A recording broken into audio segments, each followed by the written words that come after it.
Wonderful. That's bruising. Oh, I'll stay. Yo, brothers.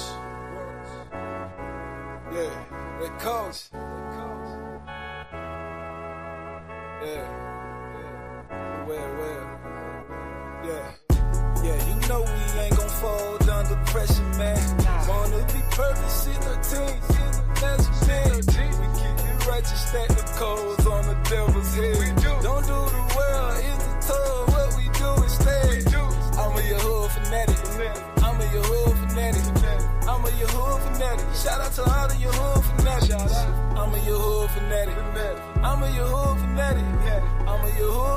Shout out to all the Yahuwah fanatics. Yeah, this 613 was supreme, I ain't. Every that part, take them dead extreme. Known for the hook, call me Young Kareem. Scripts any boy, yeah, it's all esteem. Mindset free, 9 years out the trap. All this winning, let me run me a lap. Script hot, we don't even call it rap. First fruit, everything, y'all get scraps. Made in his image, look at all these nails. Really about the goodness, how I live, no cap. Stand on this, I ain't taking no crap. Fortified house, they come with no couch. Big Bruce flag, keep it negative, mad. You hate what I call, then you going out bad. Give it to you, that's how we brag. Couldn't do without him, I was almost dead. No more crowd, not stand alright. Straight by living with the folly on nice. Nothing ain't free, everything got a price. Out here working, trying to earn me some life. Campaign for peace, they can keep they straight. Stay away from sin, cause the beast gon' bite. Y'all know the wicked get no invite. Things of the world really not my type. Cause every time that I dress down, you know I be who would never let down.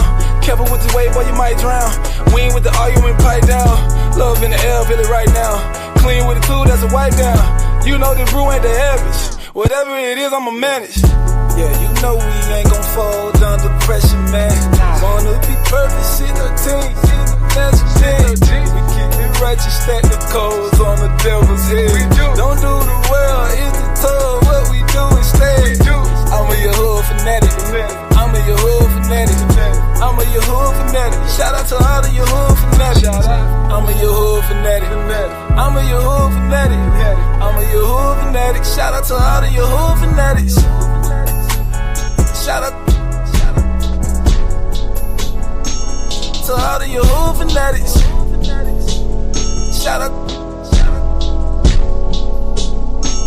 to all the Yahuwah fanatics. Yeah, you know we ain't gon' fold under pressure, man. Wanna be perfect, shit 13, that's a man. We keep it righteous, stack the codes on the devil's head. Don't do the world, it's the tough, what we do instead. I'm a Yahuwah fanatic. Shout out to all the Yahuwah fanatics. I'm a Yahuwah fanatic. Shout out to all the Yahuwah fanatics.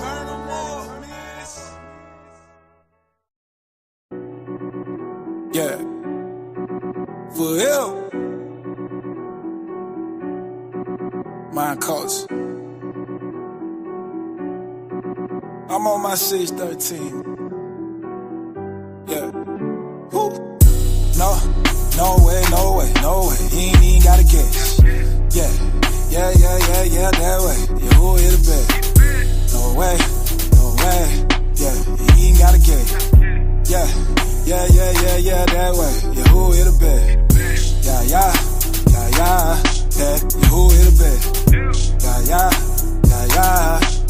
who hit the bed? No way, he ain't even gotta get. You know who I came with? Yeah, who hit the bed? Who every time keep tour on my mind, yeah, I'm working on me day. I'm telling my brothers it's the way, but they wanna play the corner champ, babe. Yeah, I ain't never talking about the sack, just lend me a ear, how you pay? Putting these feet on the water, don't you know the heavy wind don't faze me?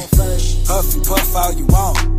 Talk the truth, what they don't like. Chase the wind all you want. Youngin' gotta live his own life. Gotta run across they mind. You know I gotta try one time. Handing out the light to the meat, yeah. Even if it costs me mine. Living in the hands of your hood. I'm standing in the open for the viewers. Only do the will, I'm a falcon. Taking on my role in a bottle. Yeah. What these folks thinking, yeah, I'm cool with the work. I ain't never had it easy.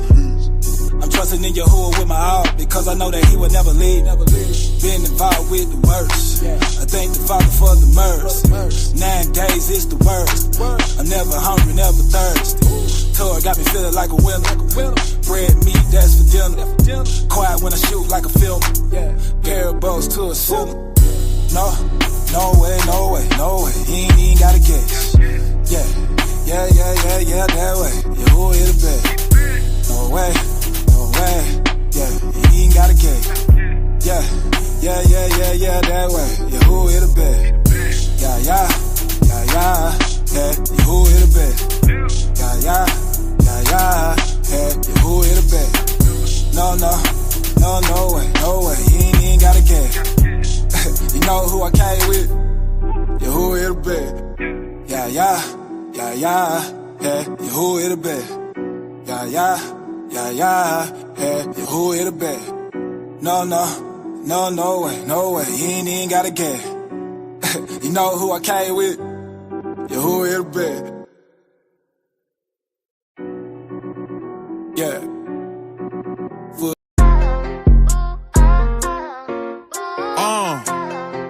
You dig?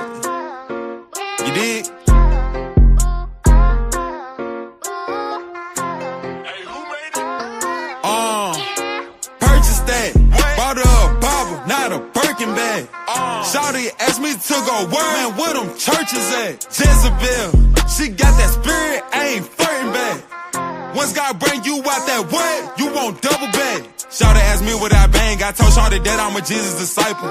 Matter of fact, his biggest sniper, I walk through the hood with my hand on the Bible. Sick in the lost, preaching the word up in Cali, they thinking I'm a 49. I'm calling for ball, cause I be shooting those scripts at the devil like I'm in the final. Step on the ops, I got the devil head under my heel, I feel like Tyreek. Tell him come shop, you want salvation, that's cool, I'm knowing who got it for free. This ain't a Glock, they call it a KJV, hit harder than the 223. For Christ, I'm a dog, I'm just the one they containment, the one they couldn't keep on the leash. Finna pop out with B3 like the heat, man, they thinking I'm fresh off the beach. Come on. JC really paid for my sins, you look at me, you see a walking receipt. Too many losses that I done took in my life, you would think that I lived on the bleachers. Priest to the streets, dropping the word on the block, get it hot like a chicken fajita. Pulling no deep, and we don't saving no souls, when we spend it, we doubling back. Yahweh the King, I run to his prison like Christian McCaffrey, they think I'm the Flash. I was on E, I just let Jesus take over the wheel like I'm catching the cab. She can't be with me, if she can't pray fast to read, but instead she'll ask for a bag. You trim. Purchase that, bought her a Bible, not a Birkin bag. Shawty asked me to go where, man, where them churches at? Jezebel, she got that spirit, I ain't flirting back. Once God bring you out that way, you won't double back. Shawty asked me what I bang, I told Shawty that I'm a Jesus disciple.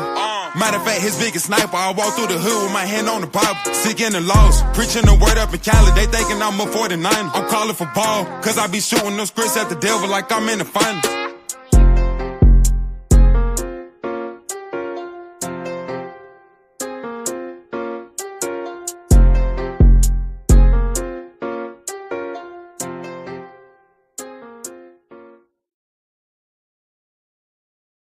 Don't play. You dig?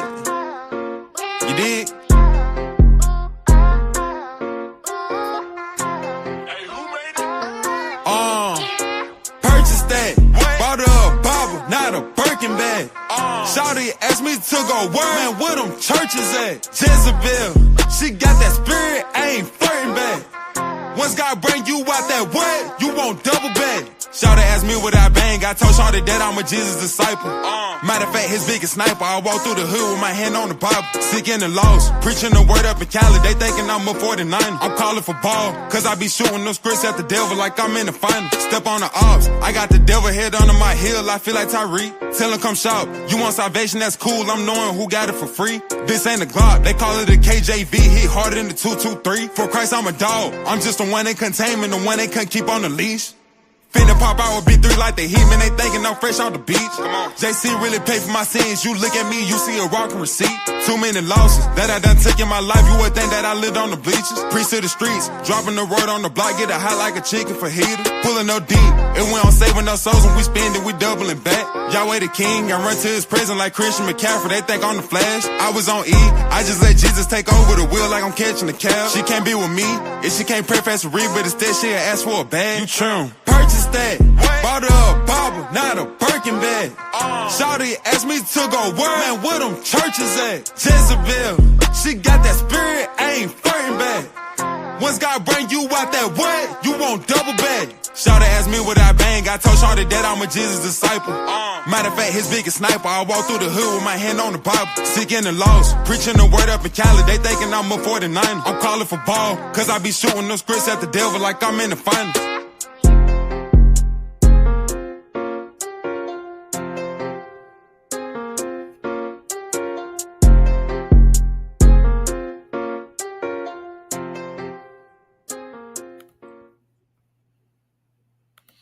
Yes, sir. Be shooting them scripts like I'm in the finals. Be shooting them scripts at the devil like I'm in the finals. Shabbat shalom, family. Welcome back to another edition of Freestyle Friday. We back at it again on another Shabbat night. And tonight, this is gonna be sort of like a part 2 from last week of be not ignorant in anything, whether a great matter or a small, right? And a lot of people hear terms thrown around in the world like Illuminati, Black Pope and secret societies and things of that nature. And a lot of people kind of like write it off. And, there's conspiracy theory and there's a myth and we don't believe that because we've never seen or heard of anybody professing or claiming or really talking about this stuff. Well, if that were the case, it wouldn't be a secret. You're not supposed to know about it. They're not supposed to tell you about it. Anybody that's in one of these secret societies is not supposed to come out and say, raise their hand, hey, I'm in so-and-so and so-and-so, but shh, it's a secret. Don't tell anybody. So you have to go digging and you have to dive a little deep to uncover the mysteries of these people who are behind the scenes, controlling the people who are behind the scenes, controlling your television, your cable TV programs. I'm talking about your Netflix and your CBS and your NBC and your ESPN and your TNT, right? All your entertainment, even your theme parks. I'm not going to get into this particular family tonight, but a lot of people don't know that Disney, the Disney family, is one of the bloodline Illuminati families. Right? All your stores, from gas stations, Exxon, BP, 7-Eleven, all right, Kroger, Walmart, all your main chain, your big chain market stores are controlled by these, I ain't gonna say hidden, but unknown families behind the scenes of the behind the scenes. And when you go and look it up, you get the names of the 12 or 13 bloodline Illuminati families, right? You're not going to see a lot of people with those specific and particular names because, with marrying, most of the times they marry each other. And a lot of times they inbreed.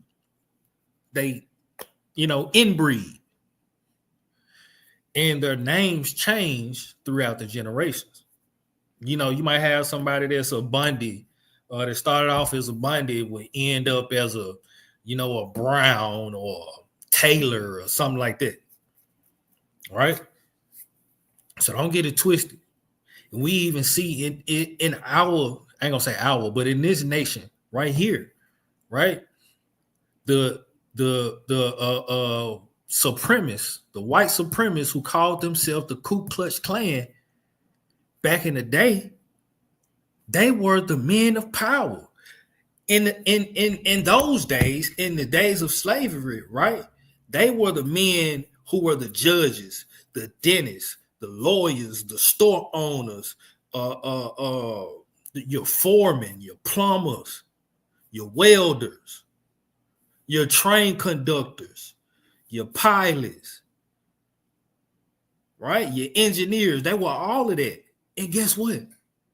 Still the same today. Still the same today. Yeah, they may have a little desegregation, right? Because the slaves were freed and, we were allowed to work here and work there. But they still controlling. They still controlling. Same people. Right? We're going to get into it. We're going to really be focusing on one particular bloodline Illuminati family, because they tell you it's 12, but it's actually 13. Right? And we're going to talk about the Knights Templar. We're going to talk about this secret order called the Prairie of Sion. Right? And I've spoken about these things before, but it's just on me to rehash and bring these things back up, because I don't think a lot of people, when they hear these things, they turn off the video and that's it. They turn off the video and the search into the mystery is over. Don't share it. Don't share the video to anybody on their social media or in their family or, co-worker, friend, or whatever. They don't share it. And then once the video is over, no more study goes into the mystery. It's like these powerful lessons my elder have been bringing out with this deep dive into Psalms chapter 119. A lot of people, they'll tune in and be in the chat on the live stream, watching the lesson and listening to it, probably not taking no notes, not writing down the scriptures that's being read. And once the video goes off, that's it. It's like it's no more furtherance of understanding. So these things have to be revisited. And this is what I'm doing tonight. I'm revisiting this right here. So first thing I'm gonna touch on is the Knights Templar. A lot of people don't know what the Knights Templar is, so I'm gonna give a quick rundown, and I'm gonna try not to be so long-winded because I got a lot to read and a few videos to go through, right? So this is a quick Google search right here. Let me share my screen. Quick Google search. This is Wikipedia on the Knights Templar, right? Excuse me. It says the poor fellow soldiers of Christ and of the Temple of Solomon, mainly known as the Knights Templar, was a military order of the Catholic faith and one of the most important military orders in Western Christianity. Now, where in the scripture did the Messiah tell any of the apostles to form a military? All right, it says they were founded in 1118 to defend pilgrims on their way to Jerusalem. To Jerusalem. What Hebrew Israelite was professing in those days to be a Catholic? They were slaves. He says they were founded in 1118 to defend pilgrims on their way to Jerusalem, with their headquarters located there on the Temple Mount. It existed for nearly 2 centuries during the Middle Ages, right? These people, this is why there's so much war going on over there in the land right now. There's a battle between Israel, Palestine, the Muslims, and the Christians, quote unquote, right? Both are offshoot of the Catholic Church. And right now, the Muslim is alleged, the Muslim mosque that's over there right now is alleged to be built on the Temple Mount.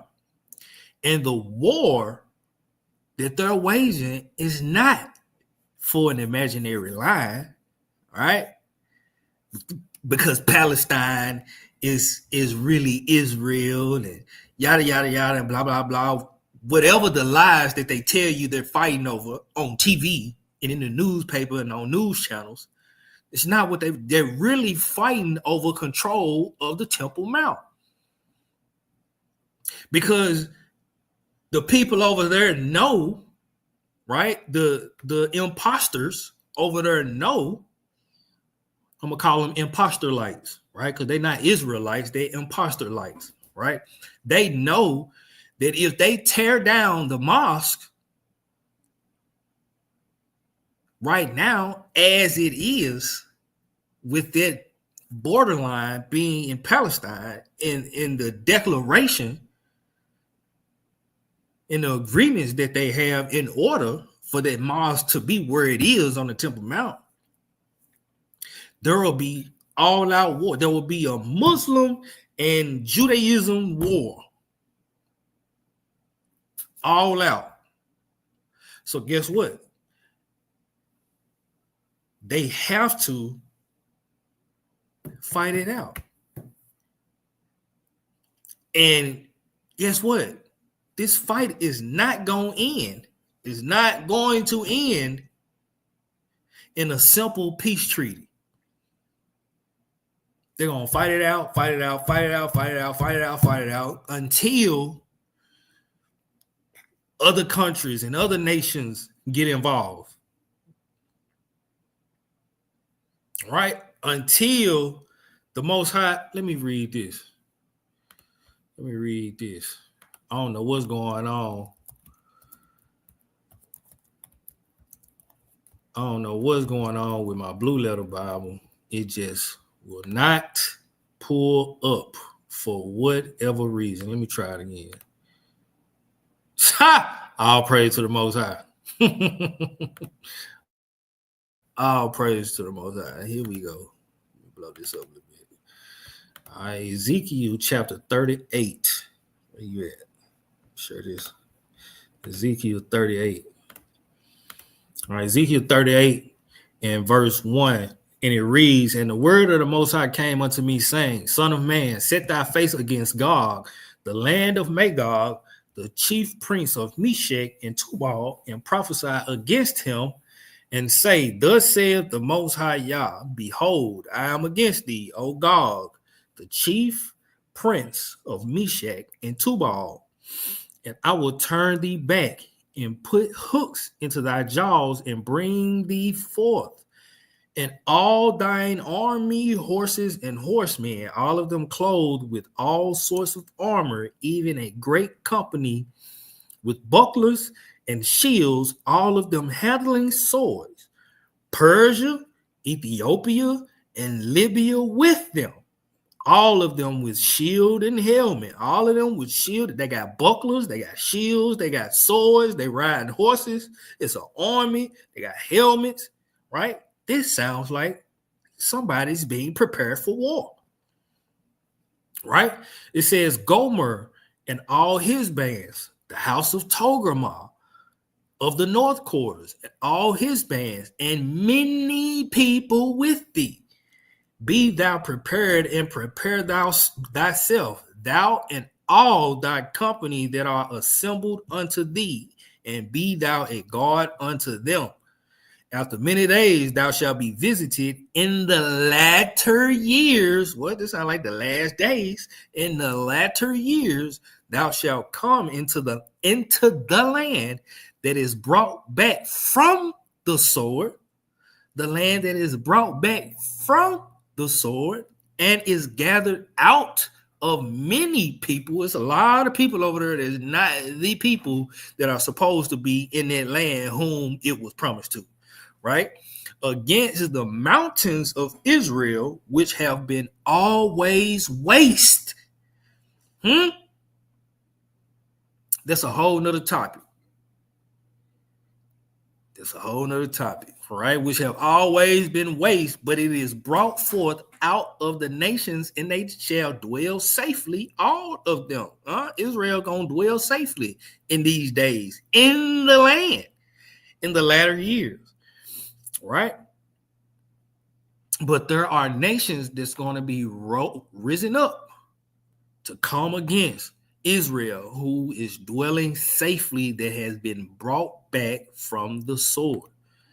Right? Verse 9, it says, thou shalt ascend and come like a storm. Thou shalt be like a cloud to cover the land, thou and all thy bands and many people with thee. Right? They won't be by themselves. Psalms 83. It's going to be a conglomerate of nations coming against Israel. Thus saith the Most High Yah, it shall come to pass that at the same time shall things come into thy mind, and thou shalt think an evil thought. And thou shalt say, I will go up to the land of unwalled villages. I will go to them that are at rest, that dwell safely, all of them dwelling without walls and having neither bars nor gates, to take a spoil and to take a prey, to turn thy hand upon the desolate places that are now inhabited, upon the people that are gathered out of the nations which have gotten cattle and goods that dwell in the midst of the land. Right? Y'all go and read the rest of it. I ain't gonna go into that because that's, they can turn into a whole lesson right there.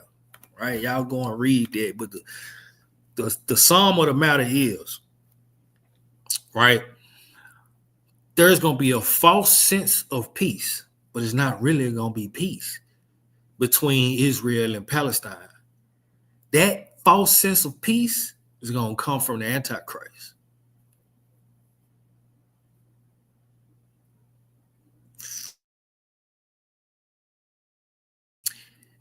All right, do your research, do your homework on the Antichrist. Right?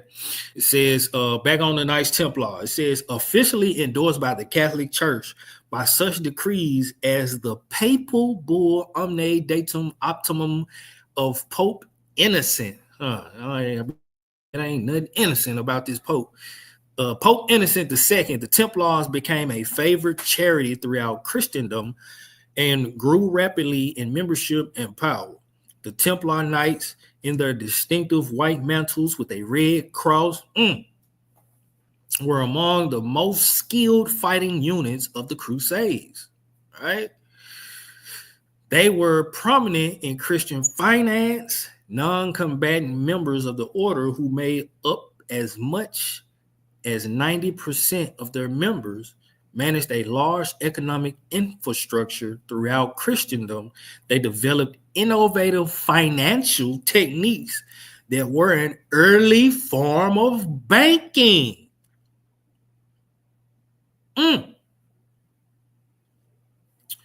An early form of banking, building a network of nearly 1,000 commanderies and fortifications across Europe and the Holy Land. I want y'all to pay attention to this right here.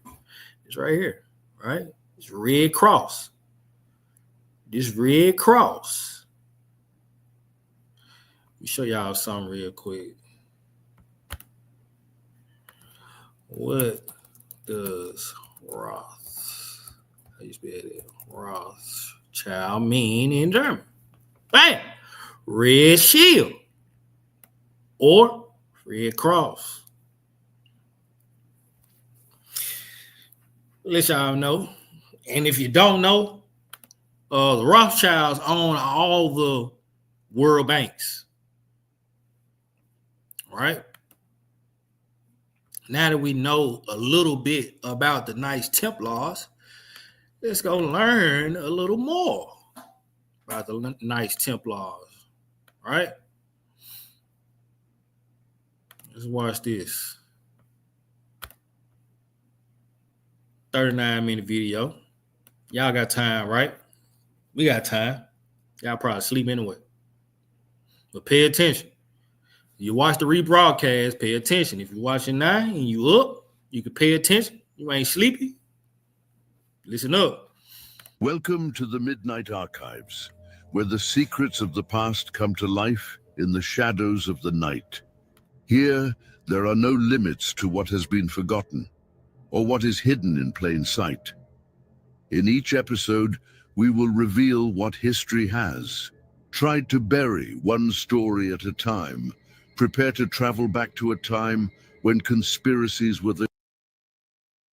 You're right. Fair use. Fair use. Any video or music that is played in this video is for edification and education purposes only. We are not looking to monetize or make any personal gain or revenue off anything that is shared or played on this video.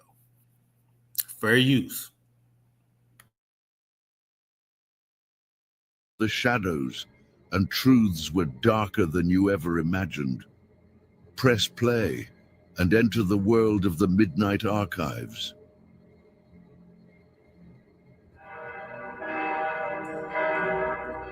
The Templars, a secret order that marked medieval history with its extraordinary deeds, but also with a deep mystery that endures to this day. With their meteoric rise during the Crusades, these knights kept secrets that, if revealed, could change everything we know about history. Secrets that involve unimaginable riches, forbidden knowledge, and even truths forgotten by history. Over the centuries, many attempts have been made to discover the true nature of this order. The legend of the Templars mixes with reality in a way that few have dared to explore. And today, we will walk through dark and mysterious corridors in search of the most hidden secrets of this ancient order. Prepare yourself, because the truths we are about to reveal may be more shocking than you imagine. The story of the Knights Templar begins in the heart of the Holy Land in the 12th century, with a group of knights sworn to protect Christian pilgrims as they traveled to Jerusalem. But what many don't know is that these knights had a much deeper, more hidden purpose than simply protecting the Christian faith. What was hidden beneath their golden armor and sacred oaths? The Templars were not only warriors, but also guardians of something far more precious. Some say they were the guardians of a secret hidden deep beneath Jerusalem, a secret as old as Christianity itself, the Holy Grail. But the Grail, as you might imagine, is not just a golden chalice. If y'all don't know what the Holy Grail is, do your homework on Holy Grail, but I'm going to give you a little background.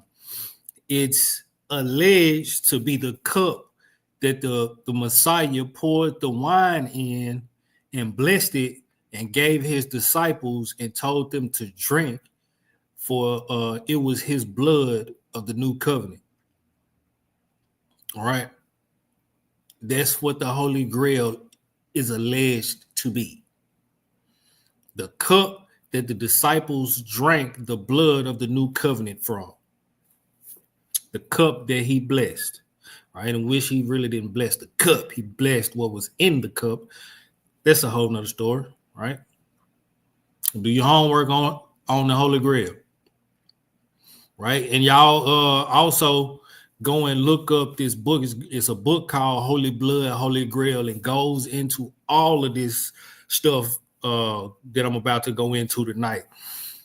I would rather not bring that out tonight because we would have to read chapter by chapter in their book, because I wouldn't want y'all to miss anything that is in there. But Most High willing, that'll be coming out shortly.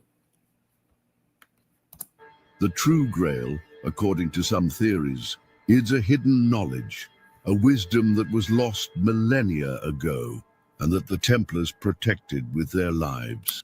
Also, if y'all have watched any movies like the Da Vinci Code, what's it, National Treasure, Angels and Demons, any movies like that, they put all this stuff right in your face, right? Be not ignorant of anything, great matter or a small. They put it in your face, right? It ain't just conspiracy. They only make it seem like conspiracy because they put it in movies, and that's the first time you hear about it. Now it's a conspiracy because it's only in a movie. That's just stuff in movies. It's fictional. Yeah, it's really real. Just like time travel. But do your homework on time travel. A deed o Jadin, a Siyuraskisha, Dodish. For centuries, the Holy Grail was considered a mystical relic. That's right. That's right, Hebrew. Indiana Jones. Indiana Jones, the Raiders of the Lost Ark, Lost Crusades. Yeah. They put this stuff in these movies. Right? And it's many, many, many, many more. Like I said, these people that are behind the scenes, they own the movie production. They own the producers. They own all this stuff, the editing, the publishing, they own it. They own it all. Right?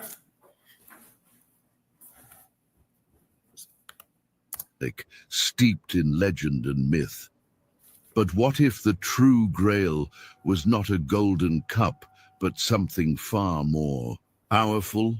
Something that could not be touched, but rather understood. To the Templars, the Grail represented something far more dangerous, an ancient, esoteric spiritual knowledge that, if misinterpreted, could destabilize the entire known world. With every strategic move, every bloody battle, the Templars were getting closer to something greater, a secret so deep that only a select few were allowed to understand it. And we're going to find out throughout the course of this stream, this secret is about the alleged bloodline of Christ. Yeah. We're going to look into it. A secret that could shake the foundation of Christianity and even unearth the foundations of civilization itself. But as you might imagine, this secret was not for the eyes of just anyone. It was something to be kept hidden deep within the secret crypts of the Templars. However, it would not be for long that the Templars would be able to keep their truth hidden. In the early 14th century, the order was attacked and decimated by outside forces. King Philip IV of France and Pope Clement V, who feared the growing power of the Knights and the secrets they kept. In 1307, the Templars were arrested, tortured, and forced to reveal their secrets. Some say that before their destruction, the Templars hid something incredibly valuable, something that to this day, no one has been able to find. A key to understanding the world in a whole new way. But what really happened to the Templars? Did they have something that the church and kings didn't want the world to know? Some kind of power that could alter history forever? And if they did, where is it now? Anybody take a wild guess? Put it in the chat. Where do you think this hidden key to a new level of understanding that could change the world if the secret was revealed. What do y'all think that's hidden it now? Now that there's allegedly no more Knights Templars to protect this, right? And this key to a new level of understanding has been taken from them. Where do you think is hidden it right now? Do your homework. For the past few decades, historians and treasure hunters have been trying to decipher the mystery of the Templars' lost treasure.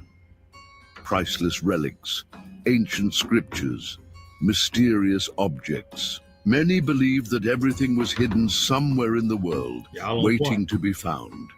But to this day, no one knows for sure where.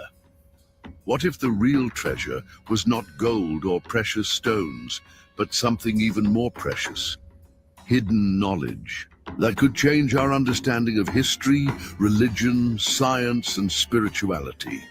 Perhaps the lost treasure is actually a key to open doors to an unknown world, a world where the veil between the real and the supernatural grows thinner. Something that the Templars knew, but could not share with anyone. Although the Knights Templar as a formal organization has disappeared, their legacy lives on to this day. Their influence can be seen in various secret societies, such as the Freemasons and other occult groups. They have in some way perpetuated the teachings and secrets that the Templars guarded, and many believe that these groups are still searching for the lost secret. After all, the Templars were not just knights. They were guardians of ancient knowledge, a knowledge that, if found, could forever alter the course of history. And perhaps the only way to understand their impact is to look at history differently. Not just as a sequence of events, but as a tapestry of secrets that are still waiting to be revealed. Now the real question remains, are the secrets of the Templars lost forever, or are they waiting to be discovered? Could the knowledge they guarded, the truths they concealed, change everything we know about the past, the present, and even the future? As new discoveries emerge and theories emerge, there is no denying that the mystery of the Templars is not completely solved. They have left us clues, fragments of a story that is still being written, and who knows, perhaps you will be one of the chosen few to unravel what lies hidden in the shadows of history. Today, as we delve deeper and deeper into history, we must remember that what we know may only be the tip of the iceberg. The Templars and their secrets are just one part of a much larger puzzle, a puzzle that is still being put together. So, what will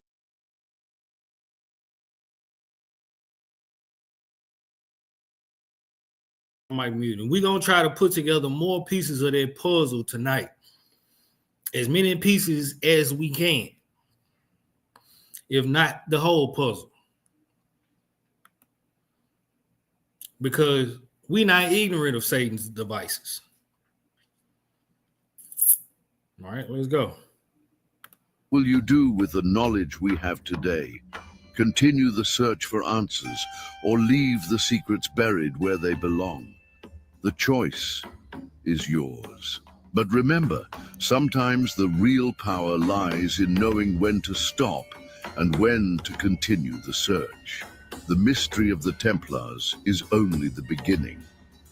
In 1291, the last Christian stronghold in the Holy Land, the city of Acre, was finally conquered by the Muslims. This event marked the end of the Crusades, but not the end of the Templars' quest.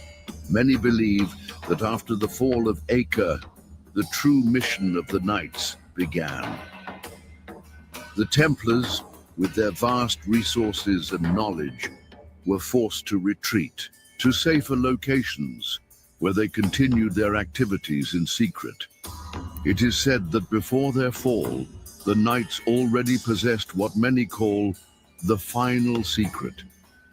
And this final quest is said to have taken the Templars to distant lands, beyond the limits of the known world, a never-ending search for an artifact capable of altering the order of things. But what was this artifact? Some say it was something capable of prolonging human life. Others believe it was a key to forbidden knowledge that could rewrite history. And you often see movies talking about the fountain of youth. You know, they searching for the fountain of youth. I believe in the Pirates of the Caribbean, I forget which part it was, but they were searching for the fountain of youth. Right? And they believe that it is in the Holy Grail. Yeah, the fountain of youth is in the scripture. All right. Once and for all, one of the most intriguing clues about the Knights Templar lies in a small French village called Rennes-le-Château. Small French village. We're going to hear a lot about France today. Some going on with France and the French that we need to look into, right? And the Franks. Who are the Franks? Do your homework. A place that has been shrouded in legend and mystery for centuries. It is said that in the 19th century, a priest named Béranger Saunière made an unexpected discovery in his local church. What he found, or what he believes he found, is still the subject of much speculation. Some claim that Saunière discovered something related to the Knights Templar, perhaps an ancient hidden treasure or a lost inscription that would reveal the secrets guarded by the Order. But what really happened in Rennes-le-Château?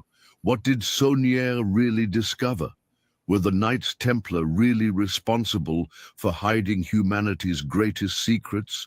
Or was Saunière merely touching the corner of a much deeper and more complex veil? The riddle of Rennes-le-Château remains unanswered, but for those seeking the truth, it is just another clue in the long journey to understanding the true legacy of the Templars. There are those who believe that before their destruction, the Templars hid a final testament, a document that would detail all of their secret discoveries. This testament, if found, could reveal the purpose behind the entire Order, the true meaning behind the Crusades, the quest for the Grail, and the legacy they sought to protect. Some treasure hunters claim to have found fragments of this lost testament, but to date, no complete version has been discovered. The clues left by these fragments point to far-flung locations, from the subterranean caverns of Jerusalem to the temples hidden in the forests of Europe. These documents, however, are not just material clues. They contain mystical knowledge, symbols, codes, and scriptures that could lead to a forbidden truth, a truth beyond the reach of past generations. They were, in some way, the bearers of a knowledge that, if unlocked, could change everything. And today, many wonder, have the Templars really disappeared? Or are they still among us, hidden in the shadows, waiting for the right moment to reveal their ultimate truth? After all, history teaches us that when an organization like the Templars is destroyed, its seeds do not die. They spread and grow in unexpected places. And some believe that the Order never really disappeared at all. Right. It simply disguised itself, reintegrating itself into society, waiting for the moment when humanity was ready to discover what had been hidden for centuries. Perhaps the secret of the Templars is not just a reliquary of lost wisdom, but a key to the future, a future in which the secrets of humanity will finally be revealed. And who knows, perhaps we are closer to understanding those secrets than we have ever been before. Along this dark path, we have discovered only a small part of what the Templars truly guarded. But perhaps the greatest mystery is what lies ahead. For like the Templars, we too are only just begin if you love mysteries. Stories lost in time and the sound of truth whispered. Sign up now and be a part of Midnight Archive. All right, we ain't doing it. All right, we ain't doing it. Y'all go. I'm gonna put this the link to this video in the chat. Y'all can go and watch that whole thing on your own. It's about 39 minutes long. Y'all go and check that out. But right now I'm finna read something, a chapter on the Knights Templars out of this book called The Genesis 6 Conspiracy. Right? I done shared this book on this channel, on these channels a few times up until now. Y'all can go and Google it. I put that in the chat as well.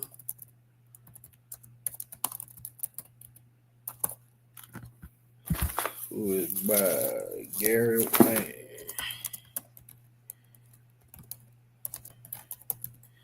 Y'all check that out. Some good information in there.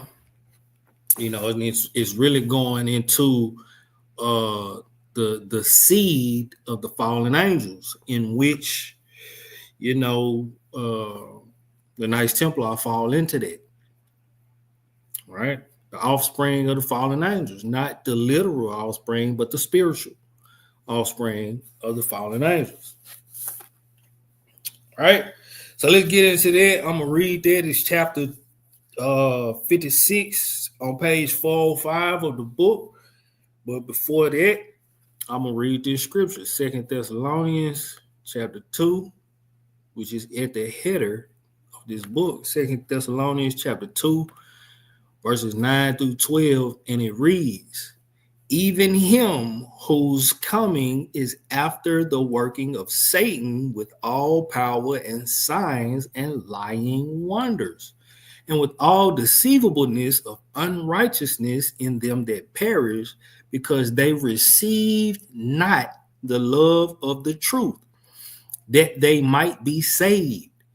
And for this cause, Yah shall send them strong delusion, that they should believe a lie. What kind of lie? Like the Knights Templars never existed. They don't exist. They not still here today. They don't control this. They don't control that. A lot of people going to believe a lot of lies, especially the damnable lie like the law don't exist, or the law is done away with, or we don't have to keep commandments, or Israel is pale-skinned and they are in the land right now. You don't want to believe it. You're going to be damned by a strong delusion, right? But let's get into this, right? It says, Masonic legacies have inseparably linked themselves to far-off times without adequate explanation through the Knights Templar and the shadowy prairie of Sion. We're going to get into that, right? Prairie of Sion. How were Masons and Templars linked to the deviant Gnostic Christian offshoot? How was this disingenuous Templar founding connected to the little-known Masons who predate Freemasonry? Mason enclaves were nurturing havens for refugee Gnostics and Rex Deuce. We're going to get into Rex Deuce as well. Be patient, sit tight, and enjoy the show. Follow along. Write these names down. Write these things down and do your own research. You'll be amazed at what you find. Right? It says craft legends recorded Masons participating disproportionately in the Crusades. Masons participating disproportionately in the Crusades compared to other European aristocracy. There can be little doubt Masonic agenda was quite different than the balance of participating Christendom. In 1096, Pope Urban II decreed the First Crusade because Muslims continually assaulted Christian pilgrims. Masonic interests, though, were firmly focused on reclaiming Jerusalem for themselves and plundering away any temple treasure they could pillage. Right? They wanted all the temple relics. The menorah, the table of the showbread, the Ark of the Covenant. But they couldn't. They couldn't get it. Right? Because Jeremiah had hidden all of the original things before Babylon came and destroyed Jerusalem. So guess what? They only got replicas. Right? It says, once the Christian Crusaders retook Jerusalem, an unanticipated new order sponsored by Mason or Rex Deuce organizations was unaccountably ordained by papal bull. This order was, of course, the Knights Templar, which originally consisted of 9 founding members from European aristocracy, although Rex Deuce records indicate there were 11. The original 9 were not the poor, impoverished monks revisionist history would have us believe. All 9 or 11 derived from important royal Flemish and French families. Templar historians noted the order was opportunistically created as a ruse to protect Christian pilgrims as they journeyed to Jerusalem. This was an effective cover for the secretive Rex Deuce, Masons, or Essenes. And the Prairie of Sion and their real mission at Jerusalem. Note, you got to do your homework on their real mission. But I'm guessing if we keep reading, we're going to find out. Note, however, the Prairie of Sion was the true power behind the Templars and their occultist agenda.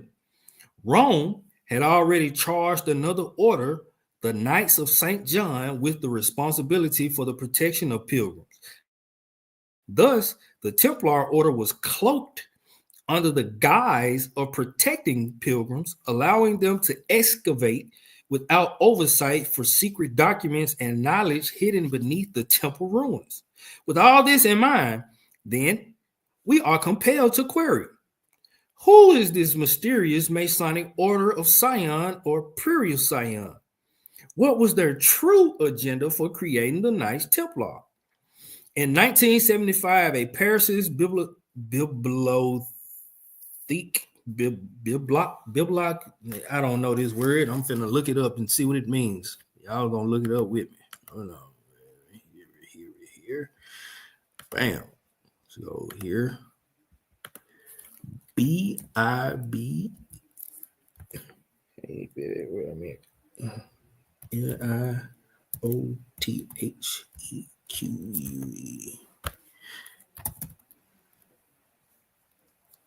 There we go. I need to, how you pronounce them? How do you pronounce it?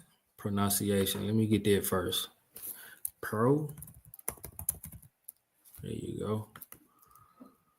Bibliotech. Okay. Now we can go back. What does it mean? What does it mean? Bibliothèque in French translate to library in English. Okay.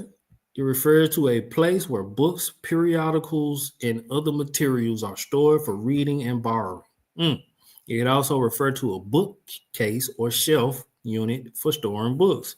Okay, so your bookshelf could be a bibliothèque. Bibliothèque. Interesting. All right.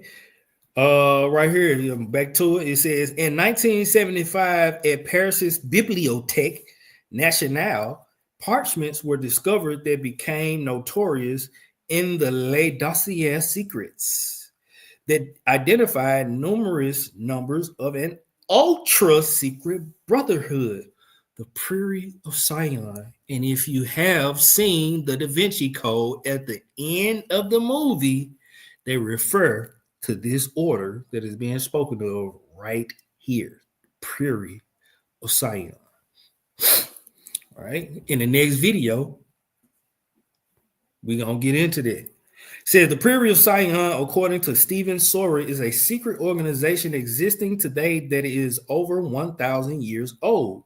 It has existed under several names during its life. According to Templar author Jean Markel, the Prairie of Sion is thought in many circles to be an ancient order that played a significant role in shaping history. His story, not history, his story. Brown notes the Prairie of Sion was founded in 1099 as a secret society by King Godefroy de Bouillon. After conquering Jerusalem, the Les Dossiers Secrets listed many famous people from history as past Grand Masters. You got Grand Masters in the Masonic Order, and you got Grand Masters in the Ku Klux Klan. How do the two go together? The Les Dossiers Secrets listed many famous people from history as past Grand Masters leading this organization. These included such luminaries as Leonardo da Vinci, Victor Hugo, Robert Flood, Robert Boyle, and Sir Isaac Newton, to name a few. The Prairie is thought to be a secret society protecting ancient secret knowledge and documents. We're going to find out what that secret knowledge and documents are, which they intend to reveal to the world at some specific point in the future. When they intend to reveal it is when I'm not going to give it away. De Bouillon is thought to have created this secret brotherhood because he feared the powerful secret his family had held since the time of Jesus would be lost. The Prairie of Sion is believed to hold the genealogies of Jesus's descendants that would, if revealed to the world, threaten Christianity as we know it today. Why? Why would they threaten Christianity as we know it today? Why? Because they know that there are people out there that actually study the Bible. And they know that they would be called on their lives. Because the Messiah didn't marry, and he didn't have any children physically. So where are these descendants coming from? Let's see. Are they actually his descendants, or did they make them up to put themselves in a holy genealogy? Let's see. One must note for the record, though, to date, no so-called bona fide historical evidence has surfaced to support the suspicion that the Prairie of Sion ever existed. But this so-called lack of evidence seems to be misdirection to me by powerful Rex Deuce families. Let's go on, because we hearing this a lot. Let's go ahead and get what the Rex Deuce is before we move on. What is Rex Deuce?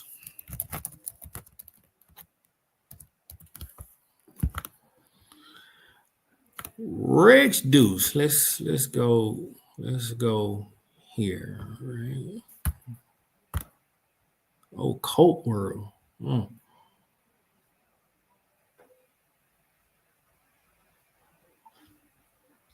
right. Rex Deuce in Latin means king god. King god. According to recent speculative literature, the title held by a group of European aristocratic families allegedly descended from the family lines of the 24 high priests of the Temple of Solomon in Jerusalem, who took names from Jewish mythology corresponding to their ritual roles. In every generation, therefore, there was a Melchizedek, a Michael, a Gabriel, and so on. No, there wasn't. In the Bible, we only hear of two Melchizedeks, one in Genesis, one in Hebrews. All right. C, Temple of Solomon. C, Temple of Solomon. Right. The Rex Deuce priesthood allegedly operated two boarding schools in the temple complex, one for boys and one for girls. Right. I don't know why, because women aren't allowed to be priests. There are no priestly laws for women. And had the privilege for ceremonially deflowering girls when they reached childbearing age. The girls would then be married off to husbands. These sound like nuns. The girls would then be married off to husbands who would raise the children as their own. However, the children had to be returned to the temple boarding school on their seventh birthday to receive the priesthood's training and presumably, if female, another helping of their genetic material as well. Jesus is claimed as the result of one such union, fathered by a priest with the ceremonial name of Gabriel. Are y'all reading this stuff? All right. It says, according to the story, the Rex Deuce families escaped the destruction of Jerusalem by the Romans in 68 CE and survived as an underground family tradition, surfacing in the early Middle Ages as important families of European aristocracy.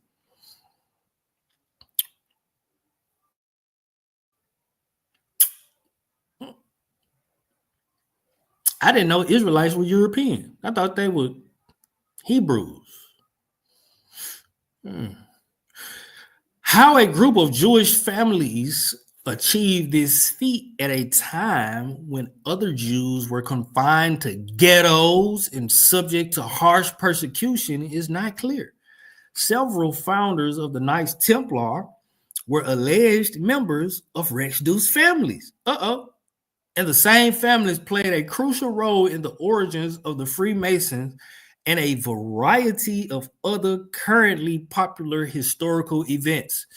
The Sinclair family of Scotland is inevitably cited as one of the Rex Deuce families.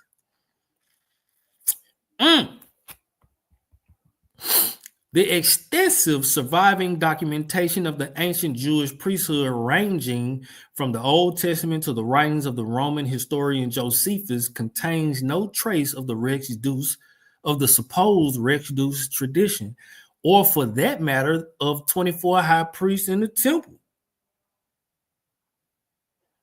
And many of the claims made for the Rex Deuce priesthood include drastic violations of Jewish religion law.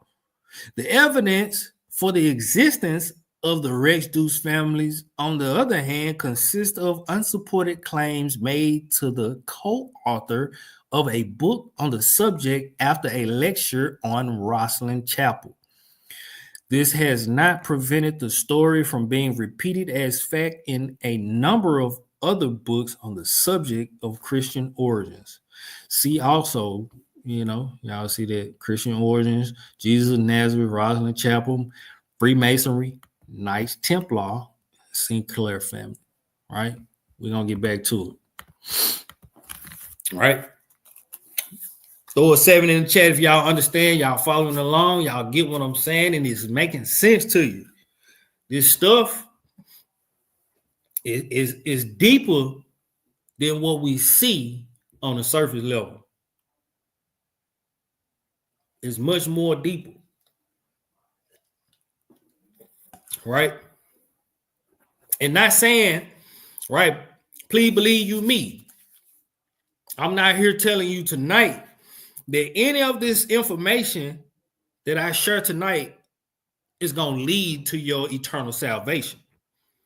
But this information tonight may uncover some mysteries to help you fight against the rulers of the darkness of this world, and also tear down the kingdom of Satan by revealing these secrets and revealing these truths of these people operating in the shadows under these secret satanic orders. These are the same people that teach the people who taught us that laws are done away with. They teach us, oh, you'll be forgiven. All you need to do is repent and ask for forgiveness. And then next week, do the same thing. These very same people. Right? I'm going to pick this back up. It says, one must note for the record, though, to date, no so-called bona fide historical evidence has surfaced to support the suspicion that the Prairie of Sion ever existed, but this so-called lack of evidence seems to be misdirection to me by powerful Rex Deuce families. Additionally, Plantard, the last known Grand Master of the Prairie, has admitted to creating and planting the Laodicean secrets forgery. However, as noted by Gnostic writers and seemingly from inside information, Plantard resigned from the Prairie in 1984 due to the Laodicean secrets controversy, so his admission to creating forgeries was, in my opinion, misdirection and perhaps an endeavor to save his life. There appears to exist a disproportionate quantity of Masonic and Gnostic patronage endorsing the authenticity of the Prairie of Sion and its history that admits that there seem to be many accurate details and truths in the forgeries, leading one to ask, where did Plantard get his information? And we're going to, once we dive into the Prairie of Sion, we're going to learn who Plantard is. Right? It says one wonders whether or not this information is now at work with regard to Plantard and the Prairie. The objective of this secret society has been to nurture and protect these alleged bloodlines of Jesus. Those few members, this is the kicker. I'm going to start this from the top. The objective of this secret society of the Prairie of Sion has been to nurture, raise up, take care of, and protect, guard, and help these alleged bloodlines of Jesus. Who are the alleged bloodlines of Jesus? Those few members of the Merovingian bloodline who have survived into our age. Y'all think I'll be just coming over this? It's just conspiracy. Tuvey crazy, man. He be going off the wall. He just be pulling ish out of his butt. No, we connecting dots over here. It's one of my favorite puzzles as a child. Connecting dots. Used to love it. We connecting dots and unveiling or revealing mysteries that we need to. We're going to find out something about this Merovingian bloodline that's going to blow your mind. Why is there a secret order needed to nurture and protect this specific surviving members of this family? What's so special about them? Let's keep reading. Stephen Sora believes the Knights Templar were organized to conceal the true motives of the Order of Sion for their true motive was to reestablish the kingship of Jerusalem with French bloodlines,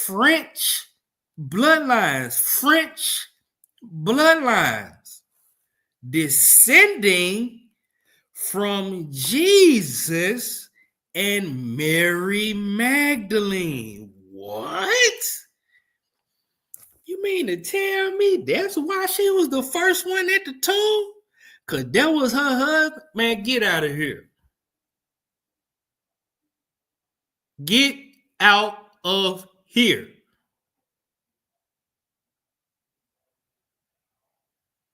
Y'all not finna play with my master, my king, my Messiah, my Lord and Savior like that.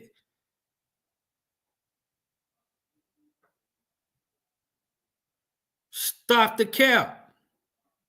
This is why, And guess what? Over here it says, hold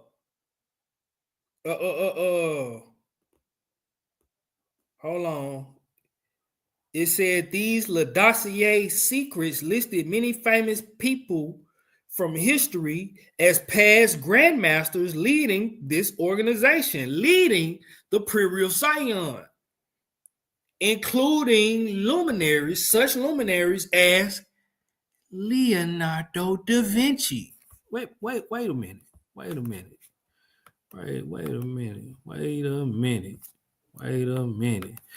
Who painted the image of Christ?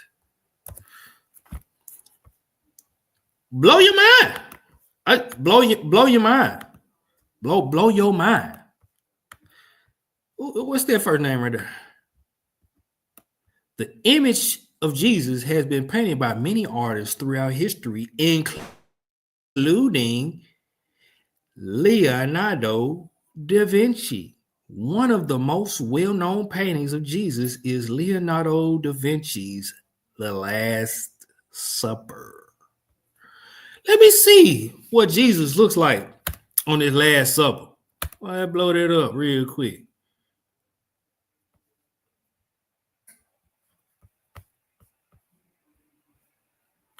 Blow that up real quick. Well, let me zoom in. Let me see if I can zoom all the way in. Does he look like a Frenchie to you? This is supposed to be the Messiah right here. Don't they look like a Frenchie to you? Look like a Frenchman. This don't look like a Hebrew. This don't look like an Israelite. This don't look like somebody that grew up in Israel. This don't look like nobody that grew up in the Middle East.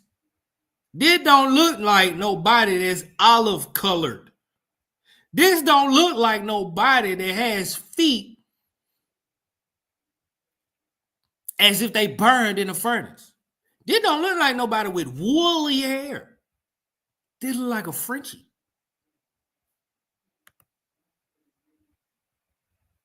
I don't know.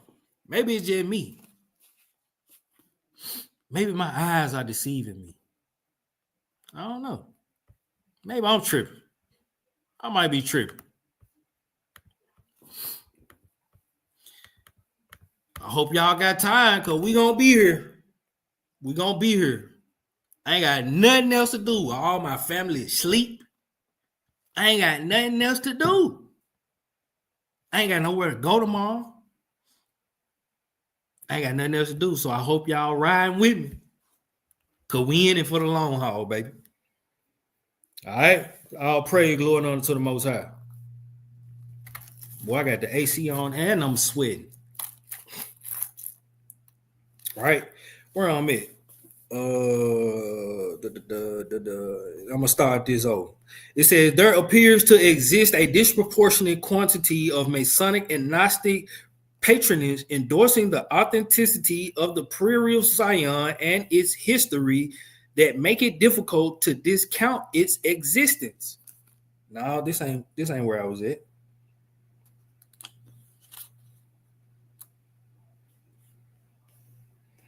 It is where I was at. Okay. To this end, Sylvia Brown also admits that there seem to be many accurate details and truths in the forgeries, leading one to ask, where did Plantard get his information? One wonders whether or not this information is now at work with regard to Plantard and the Prairie. The objective of this secret society has been to nurture and protect these alleged bloodlines of Jesus, those few members of the Merovingian bloodline who have survived into our age. Stephen Sora believes the Knights Templar were organized to conceal the true motives of the Order of Sion. For their true motive was to reestablish the kingship of Jerusalem with French bloodlines descending from Jesus and Mary Magdalene. The Templars were, therefore, known as the guardian princes of the royal secret. What is the secret? That the Merovingians are allegedly the bloodline of Jesus and Mary Magdalene. That's that secret. That video we just watched was talking about. That if revealed, it would destroy history. No, it wouldn't. No, it wouldn't. It would only destroy their objective. It would only destroy their deception to bring about a French Messiah, the Antichrist. It would only reveal what the Antichrist is going to look like, who is already probably here,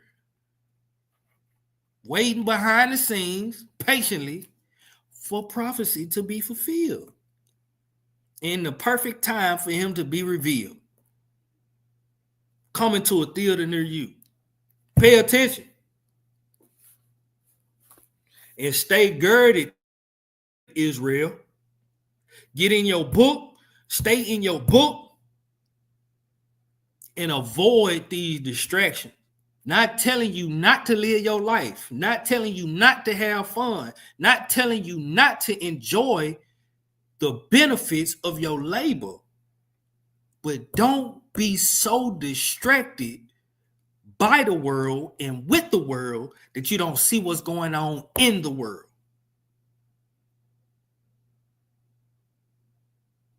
Right? Let's keep reading. It says, where I'm at. It says Gardner further added, boy, I got a lot to read, boy. This boy. Woo! Gardner further added that the main objective to the newly sanctioned Templar order was to excavate and retrieve the Templar treasures, the knowledge and treasures of the Essenes. You got Negroes out here calling themselves Essenes, but they are linked to a Masonic order, like the Knights Templar in the Prairie of Sion. See, that's why Negroes is reading out of the OASP. Because they're Gnostics. They don't believe the Bible. And I'm led to believe that these Negroes never really did. No matter how powerful their teachings were. They were Gnostics. They were Gnostics then, and they Gnostics now. Moving on. It says the knowledge and treasures of the Essenes, Solomon, Egypt, Moses, Egypt, Hermes, and the antediluvians. De Bouillon met with Calabrian monks to revive the ancient order of Sion and plot the establishment of the Templars. Calabrian monks were initiated into Pythagorean philosophy. All right, y'all know the Pythagorean theory, however you pronounce it, Pythagorean theory, right? This philosophy, which is Gnosticism. Thereafter, a conclave of Calabrians arrived in Jerusalem around 1090 CE. Gardner goes on to note that the Templars discovered surviving books from the Library of Alexandria, Essene works predating the life of Jesus, and a wealth of other treasures and knowledge. Right? I got a whole, man, I got 1, 2, 3, 4, 5, 6, 7 more pages to read. We'll be on here all night, but I got so much more that I want to get into. So much more. And this is just on the Knights Templar. Right? But I'll revisit this because I don't want to make this no, you know what I'm saying, 7-8 hour video. I will do it. Y'all know I will do it. Right? But we're going to move on to the Prairie of Sion. We found out who the Rex Dukes were. We know who the Knights Templars were and their hidden agenda and their secret they are protecting that they don't want to be revealed is that they are allegedly guarding the secret that the Merovingian bloodline is the bloodline of Jesus and Mary Magdalene. Right? So let's go on, dive in a little deeper, into the Prairie of Sion. All right, let me see if I got this pulled up. Hold on. Boom, boom, boom. Yep, right here. Right here. Let's play this. All right. Y'all hanging there with me.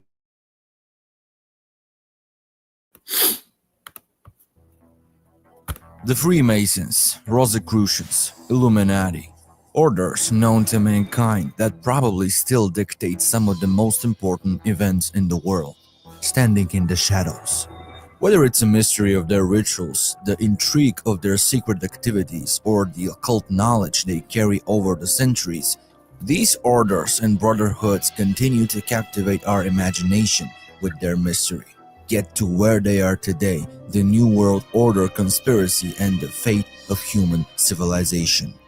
Behind all this stands a mystery called the Order of Sion, a secret society founded in the 11th century that played an essential role in preserving certain esoteric knowledge. Who are you? There have been many names. God. There go that movie.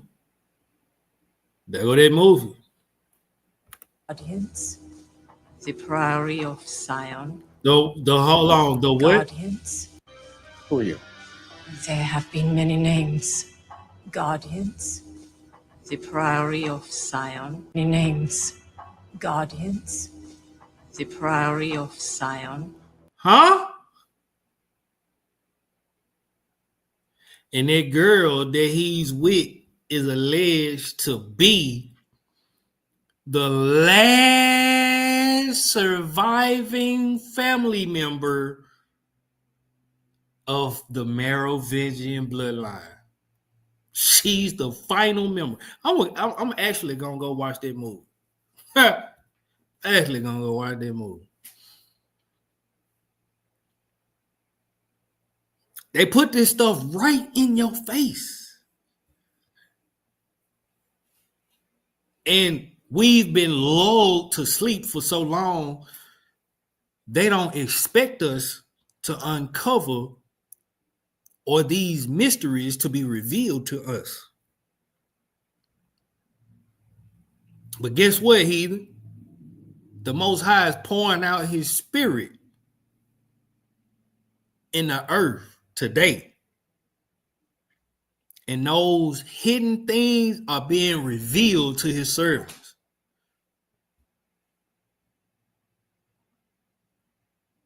And we gonna destroy the kingdom of darkness with the light of the Lord.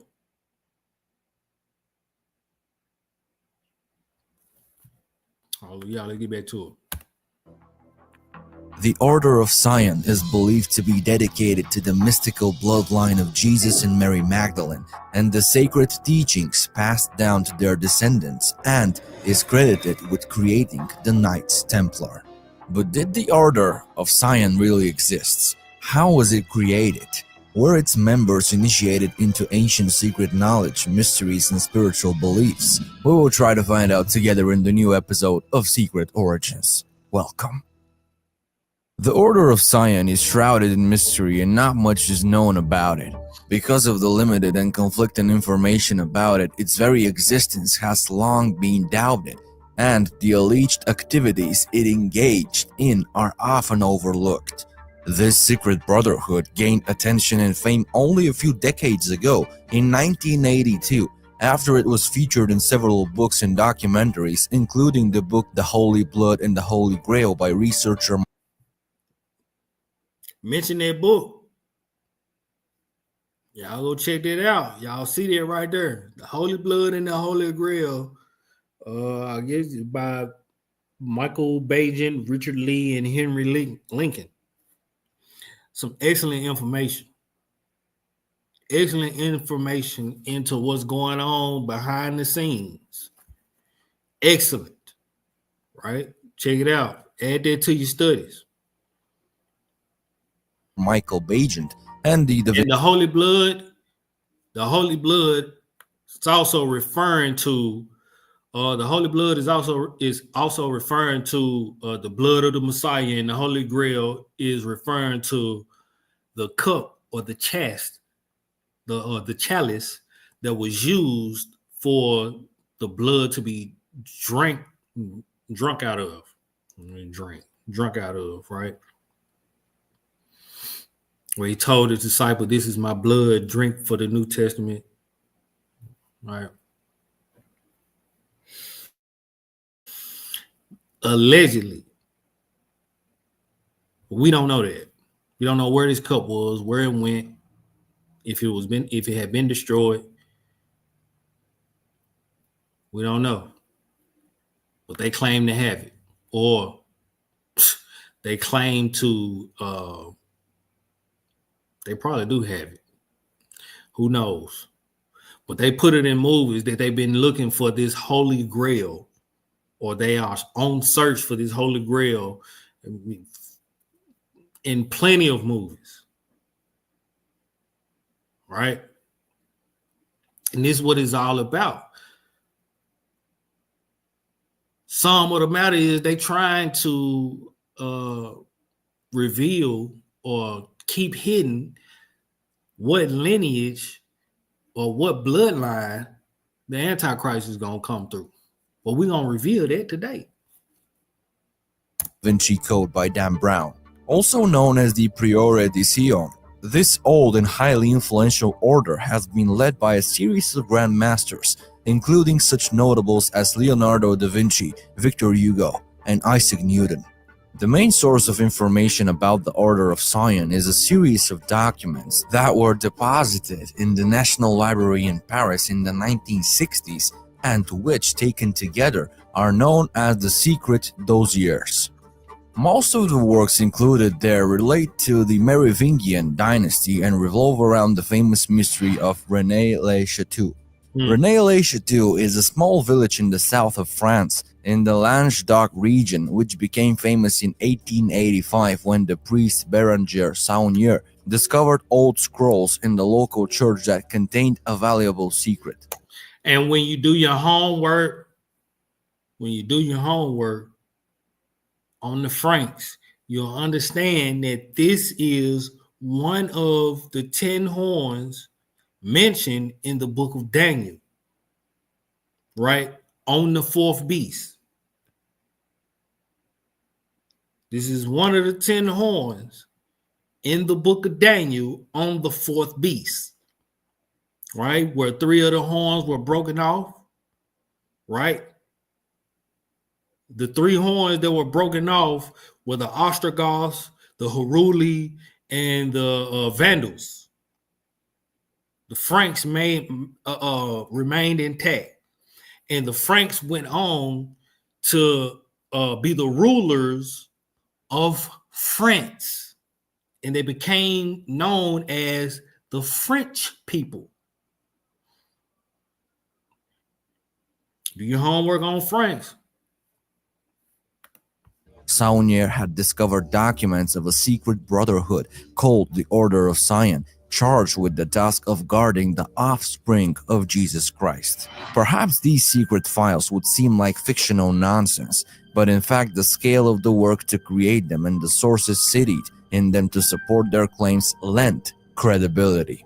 Even the French writer Gerard de Side, who has devoted much time to disproving the alleged Merovingian evidence given in the secret files, admits that scientific and academic resources and studies that have gone into them are disproportionately large and significant.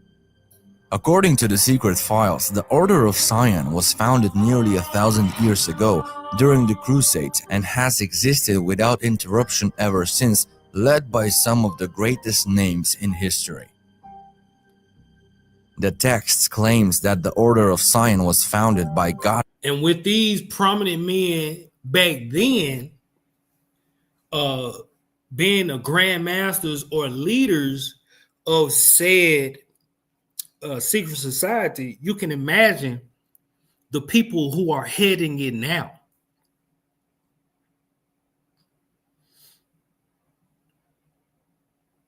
What about the King of England? Could he be one? Could he be the offspring? Who knows? But it's a lot of shady mess going on out here. Don't be fooled and don't be ignorant of anything in a great matter or a small. Especially don't be ignorant of Satan's devices. His whole mission is to keep you hidden. Keep this knowledge hidden, keep your identity hidden, and keep this truth hidden, Israel.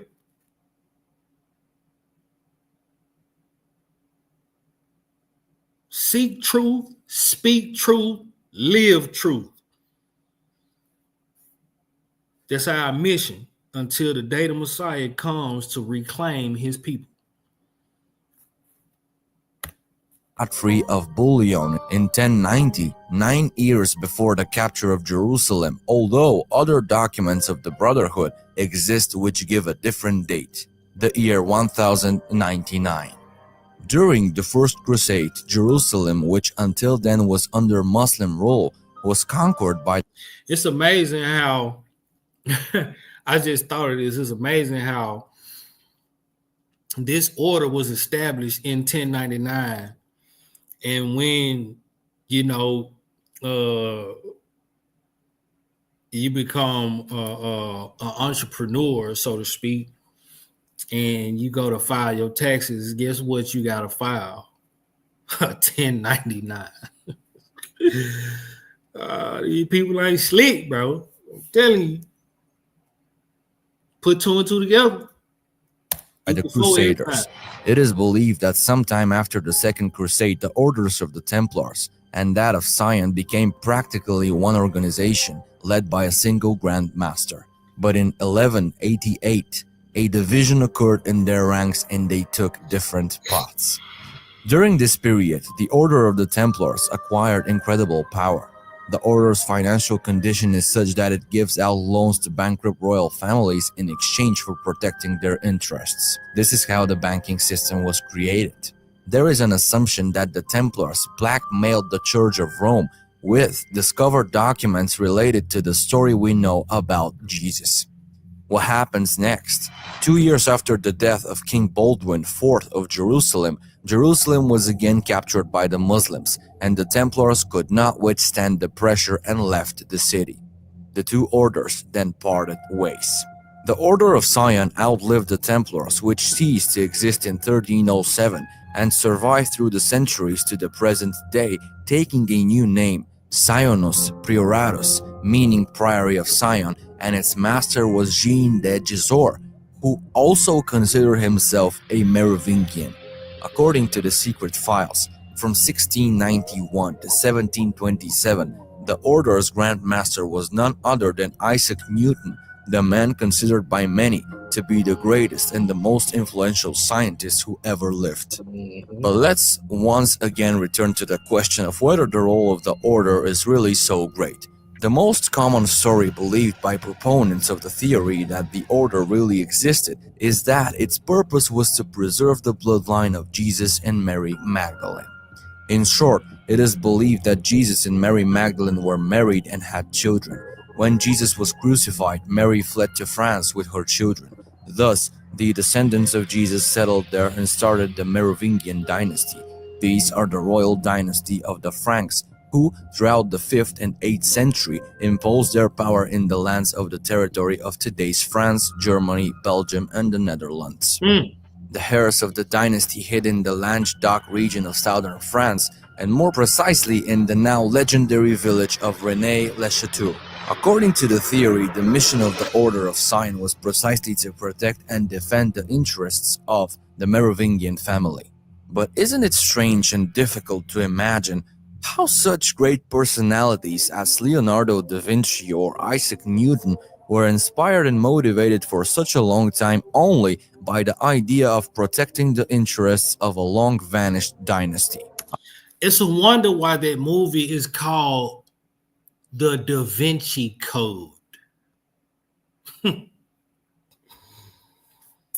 Y'all ain't gotta listen to Tuvi. Tuvi be off the record, off his rocker sometime. Y'all ain't gotta listen to Tuvi. Our research led us to two rather provocative books, The Templar Revelation and The Revelation of Sion, according to which the secret of the Order is not simply about preserving the bloodline of Jesus and Mary Magdalene, nor it is related to the Holy Grail. The secret is related to John the Baptist, to the knowledge that the initiated disciples had, and to the true role of women in society. The story they tell is that in the Holy Lands, Godfrey of Bouillon during the First Crusade came across an organization called the Church of John, an esoteric church of initiates who presented a tradition based on the primacy of the spirit. These will be the Essenes. Thus, at the beginning of the 12th century, we collected the spiritual and temporal means by which Godfrey de Bouillon's supreme dream could be realized. The members of the Templar Order would become the sword-bearers of the Church of John and the standard-bearers of the First Dynasty, weapons that obey the spirit of Sion. The conclusions the authors reach about the true secrets held by Sion are quite daring and perhaps not accepted by many, but we will share them simply as another interesting and thought-provoking perspective. They believe that Jesus was a disciple of John the Baptist, and that John's religious teachings were essentially those of the Egyptian debate perspective. We will share them simply as another interesting and thought-provoking perspective. They believe that Jesus was a disciple of John the Baptist. They believe that Jesus was a disciple of John the Baptist and that John's religious teachings were essentially those of the Egyptian mystery religion of Isis, Osiris, and Horus.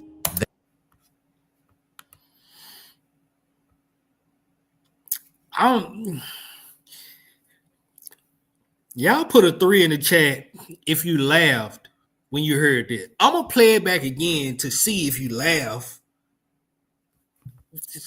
or if you just said what. I'm gonna play it back again. They claim of John in perspective. They believe that Jesus was a disciple of John the Baptist and that John's religious teachings were essentially those of the Egyptian mystery religion of Isis, Osiris, and Horus. What? They believe that the Messiah was a disciple of his 6-month older cousin, whom he baptized while they both were in the womb. What?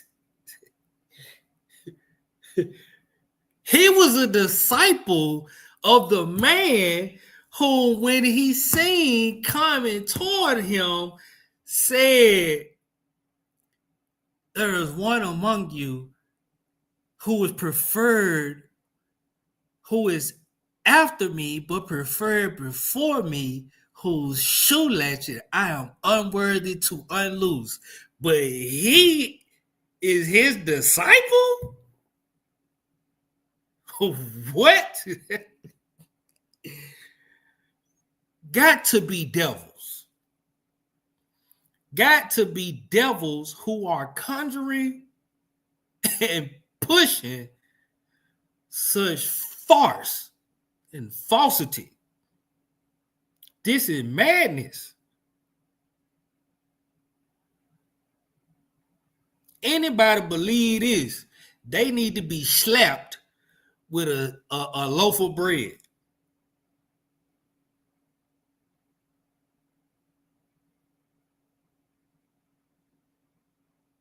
I'm talking about a real loaf. one of them joints you gotta, you gotta put in some work. Like you gotta get a one of them knives with the teeth on it. You gotta, you know what I'm saying? You gotta put in some work to cut it. Yeah, they need to be slapping one of them. I'm gonna put it in the French with a baguette loaf of bread. These folks sick. I'm gonna end that video right there because I ain't gonna read but a few pages. I'm gonna get to a certain point and then I'm gonna stop. Make sure y'all get the point. But yeah, what? That was crazy. That was madness. Y'all go. I'm gonna put this. I'm gonna put the link to this video in the chat as well. Y'all make sure y'all go and watch that. Shalom, Ak Mikael, burning the midnight oil. Don't jump in here with me. I'm telling you, jump in here with me. I know you got, Hold on, let me put the link in the chat.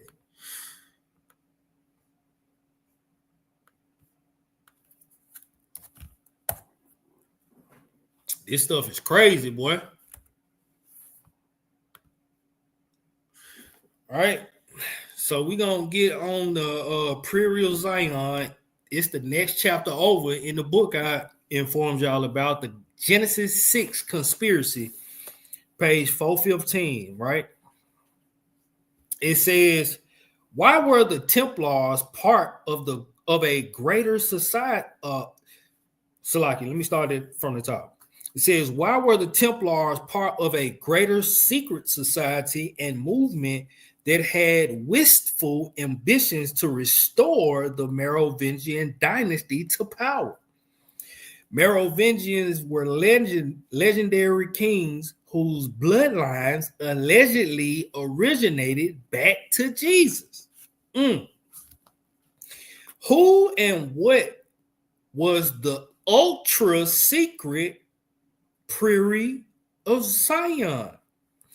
David Hatcher Childress notes that the Sinclair clan became the Scottish guardians for the preservation, of the Templar Rexduce or Prairie of Zion Gnostic dreams. The Scottish or Templar alliance began in 1128 when Templar founder Hugh de Payne met with King David I of Scotland, no doubt at the instigation of one of the founding Templar knights, Henry Sinclair, after the Council of Troyes, and after which Saint Bernard. If y'all listening to all these names sound French outside of King David and David Hatcher. The Childress might be a French name as well, right? After the Council of Troyes, and after which Saint Bernard de Clairvaux curiously and suspiciously integrated Scotland's Celtic Christian church within the opulent but secret Gnostic Cistercian order. What is that? Let's look that up. The Gnostic Cistercian order. Gnostic Cistercian order. Boom. You know, I'm going to share it with you. All right. I'm going to share that with you. The Gnostic Cistercian order. The Cistercian order, founded in 1098, is a Catholic. Goes right back to the Catholics. Who started Catholicism? Rome, the fourth beast. It is a Catholic monastic order known for its strict adherence to the rule of Saint Benedict and a life centered on prayer, manual labor, and a simple, austere lifestyle. While the Cistercian order does not have a direct connection to Gnostic beliefs, some scholars have noted a potential overlap in their emphasis on spiritual discipline and the pursuit of a higher understanding, though this is a nuanced and debated topic. Yeah, of course, AI. Yeah. I would. I ain't gonna go deep into it, but I would. There go my brother. All praise. I ain't even hear you come in, Hebrew. Shalom, Shabbat Shalom. Shabbat Shalom, Hebrew. How you doing? Man, feeling good like a Hebrew should. You know. All praise. I should be tired, but I'm not. Hey, you long-winded, Hebrew. You long-winded tonight. I should be tired, man. I've been up since 7 o'clock. Yes, sir. Yes, sir. So what's the title? The 13th Bloodline of the Illuminati? Is that right? Yes, sir. Yes, sir. Okay. We going into the protectors of the 13th Bloodline Illuminati family, which is right now we focusing on the Prairie of Zion. They supposed to be the protectors of and the guardians of the remaining members of the Merovingian bloodline. We just went over the Knights Templar, who were guardians of the secret of the guardians of the Merovingian bloodline. And yeah, right now we just reading out of the Genesis 6 conspiracy and going over, you know, the history of the Prairie of Zion. What they say the Genesis 6 conspiracy? Is they talking about them? Is they talking about them intermingling with the fallen angels? Yes, sir. Yes, sir. Yes, sir. And we're gonna see once I get to this PDF file in my Google Drive about the 13th Bloodline Illuminati family, we're gonna see how they commingle, right? Because this 13th Bloodline Illuminati family is said to be the offspring of Jesus and Mary Magdalene, to have the holy blood of Messiah and the blood of somebody else. That's a lie. That's a lie. Come on. But it's funny you going into that right now, because I was teaching about the vision of Obadiah. Not Obadiah, the vision of Habakkuk.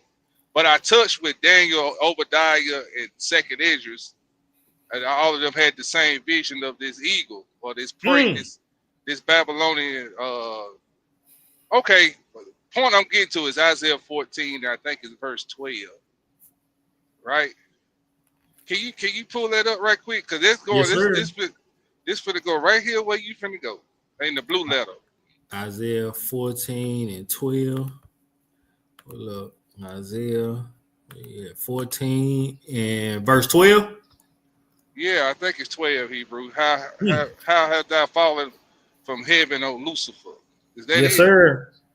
Can you read that to him and then pull it up, that Lucifer up in the Strong's definition? Yes, sir. Let me turn my Strongs on right now. All right. It says, how art thou fallen from heaven, O Lucifer, son of the morning? How art thou cut down to the ground, which didst weaken the nations? So when we read that, Hebrew, we'll think it's just talking about literal Satan, right? Mm-hmm. But let's pull it up in the blue letter and let's see. It's Hebrew Strong's Concordance 1966, and it's pronounced Strong's H 1966. Hallel. Hallel. Hallel. Hallel. Hallel. It's right out there racing, ain't it? It says Lucifer, light bearer, shining one, morning star Lucifer, of the king of Babylon and Satan. Hallel, describing the king of Babylon. Now, though thou exalt thyself as the eagle, and here we are over here in Isaiah 14 and 12. So we see where Satan's seat is. It's actually talking about a man who is taking on the essence of Satan. So when we read about in Genesis, I think it's chapter 3, where it says, I will put enmity between the woman's seed and the serpent seed. This man got a seed on the earth, Hebrew. Because this goes, I didn't put it in the lesson when I did it last Thursday. I mean, this Thursday just passed. But yeah, but I did mention, I said, wait a minute, this is what the Most High is talking about. He put enmity between the woman's seed and the serpent seed. And then I backed it up with, but if you don't believe me, then why over there in John 8, you start around 33, read down to 44. Why did the scribes and Pharisees tell Christ, we be Abraham, we never been in bondage, but we Abraham's seed, but we never been in bondage. But who is this he talking to? Yeah. Israelites. See, people, man, it's clues in that Bible if we just slow down and read. And I'm gonna do some more studying on that, because that caught my eye when I was doing that study, but I just didn't go into deeper detail. But I'm glad you're going into this Genesis 6 conspiracy, because that's what the Spirit will lead me to. All praises. All praises. Go ahead, Hebrew. Yeah, so what he told them, he said, we be Abraham's seed. He said, if you were Abraham's children, you would do the works of Abraham. Ye are of your father, the devil. Literal. Literally. Bloodline, seed-wise, literally. Literally. Huh? So that goes with Revelation 2 and 9. Because see, what he say in Isaiah 14, he said he wanted to be like who? The Most High. He wanted to exalt himself in the heavens like who?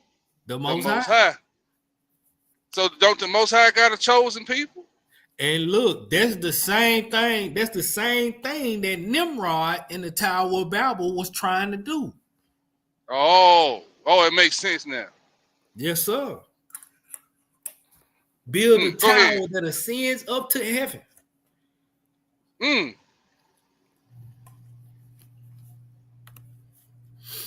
All right, let's get back to it, right? Where was it? Right here it says, when King David the First ascended to the throne, the Celtic Christian church was ailing financially, and the elders felt that it could best survive inside the protective wrap of Saint Bernard's wealthy, influential, and powerful Cistercian order.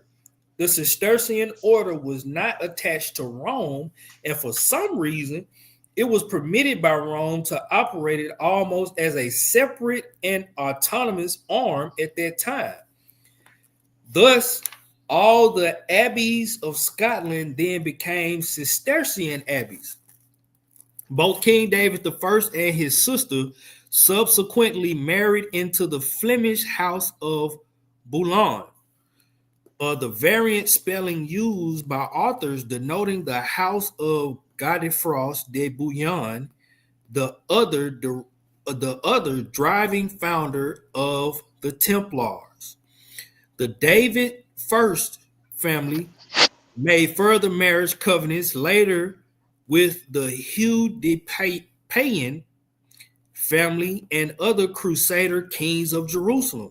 More specifically, the Sinclairs held membership in both the Templar and Prairie of Sion organizations. They were the inheritors of both treasures that included the genealogies that allegedly substantiated their clandestine kingship claims. The Sangreal. Let's look up Sangreal. All right.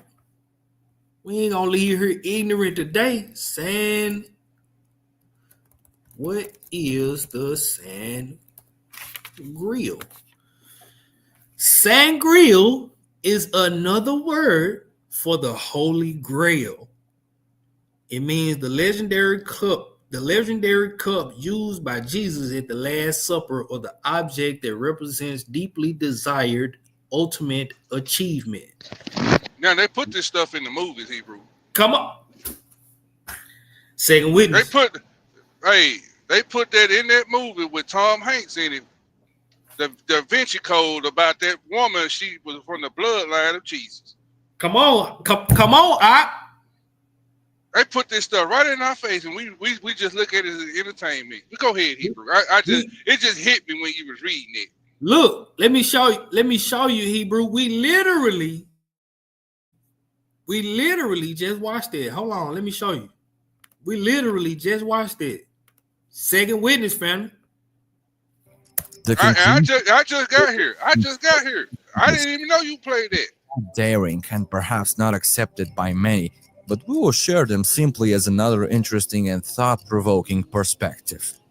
They believe that Jesus was a disciple of John the Baptist, and that John's religious teachings were essentially those of the Egyptian mystery. Stands a mystery called the Order of Sion, a secret society founded in the 11th century that played an essential role in preserving certain esoteric knowledge. Who are you? There have been many names. Guardians, the Priory of Sion. Huh? Brother just said that's the same movie. Brother just got here. Now I really want you to hear this. It's threw me for a loop. I really want you to hear this. Daring and perhaps not accepted by many, but we will share them simply as another interesting and thought-provoking perspective. They believe that Jesus was a disciple of John the Baptist, and that John's religious teachings were essentially those of the Egyptian mystery religion of Isis, Osiris, and Horus. Did you hear that, Hebrew? Yeah, I done heard that before too. That's Huh? crazy. I heard everything he just said. That the Messiah was the disciple Of of his John the older Baptist, cousin. and he's still from ISIS and all of that too, Egyptian Yeah. stuff. Yeah, It's Negroes teaching that the Messiah went into Egypt and Tibet in Asia to learn wisdom.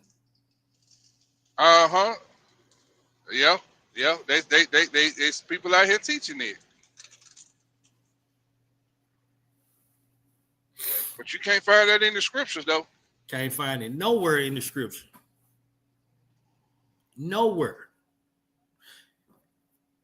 But you can find it in books that were written before the Messiah. Like the Essene Gospel of Peace. Or the Gospel of the Holy 12. Yeah. Back to this, right? It says, more specifically, the Sinclairs held membership in both the Templar and Imperial Scion organizations. They were the inheritors of both treasures that included the genealogies that allegedly substantiated their clandestine kingship claims, the Sangreal.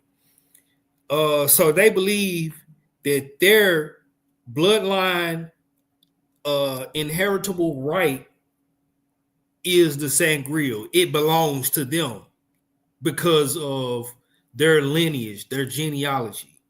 Just like through our inheritance, because of our genealogy and our bloodline, we believe the land of Israel is ours. But not only that, we believe that through our inheritance and our bloodline, we believe that through the scripture. They believe that through whatever mysticism and false doctrine they conjured up and came up with themselves. When you are the holders of the secrets, because they are, you can control and manipulate the annals of history as they did, as all the way up to today. Yes, you sir. Get what I'm saying? That makes sense. What I'm saying. You can control the narrative. You can control the history. You can control the masses because you the one you are the light bearer, like your father, your devil. You hold all the secrets. You are illuminated. You know the truth. We just get pieces and fragments of it. You have the whole truth. So I can manipulate you even with your fragmented truth. You get what I'm saying, Hebrew? Yes, sir. Just like he went to Eve. That's the power of it. Go ahead, Hebrew. Just like he went to Eve, he knew the whole truth, but he gave her a lie. Fragments of you shall not surely die. He knew she was gonna die if she ate of that fruit. Yeah.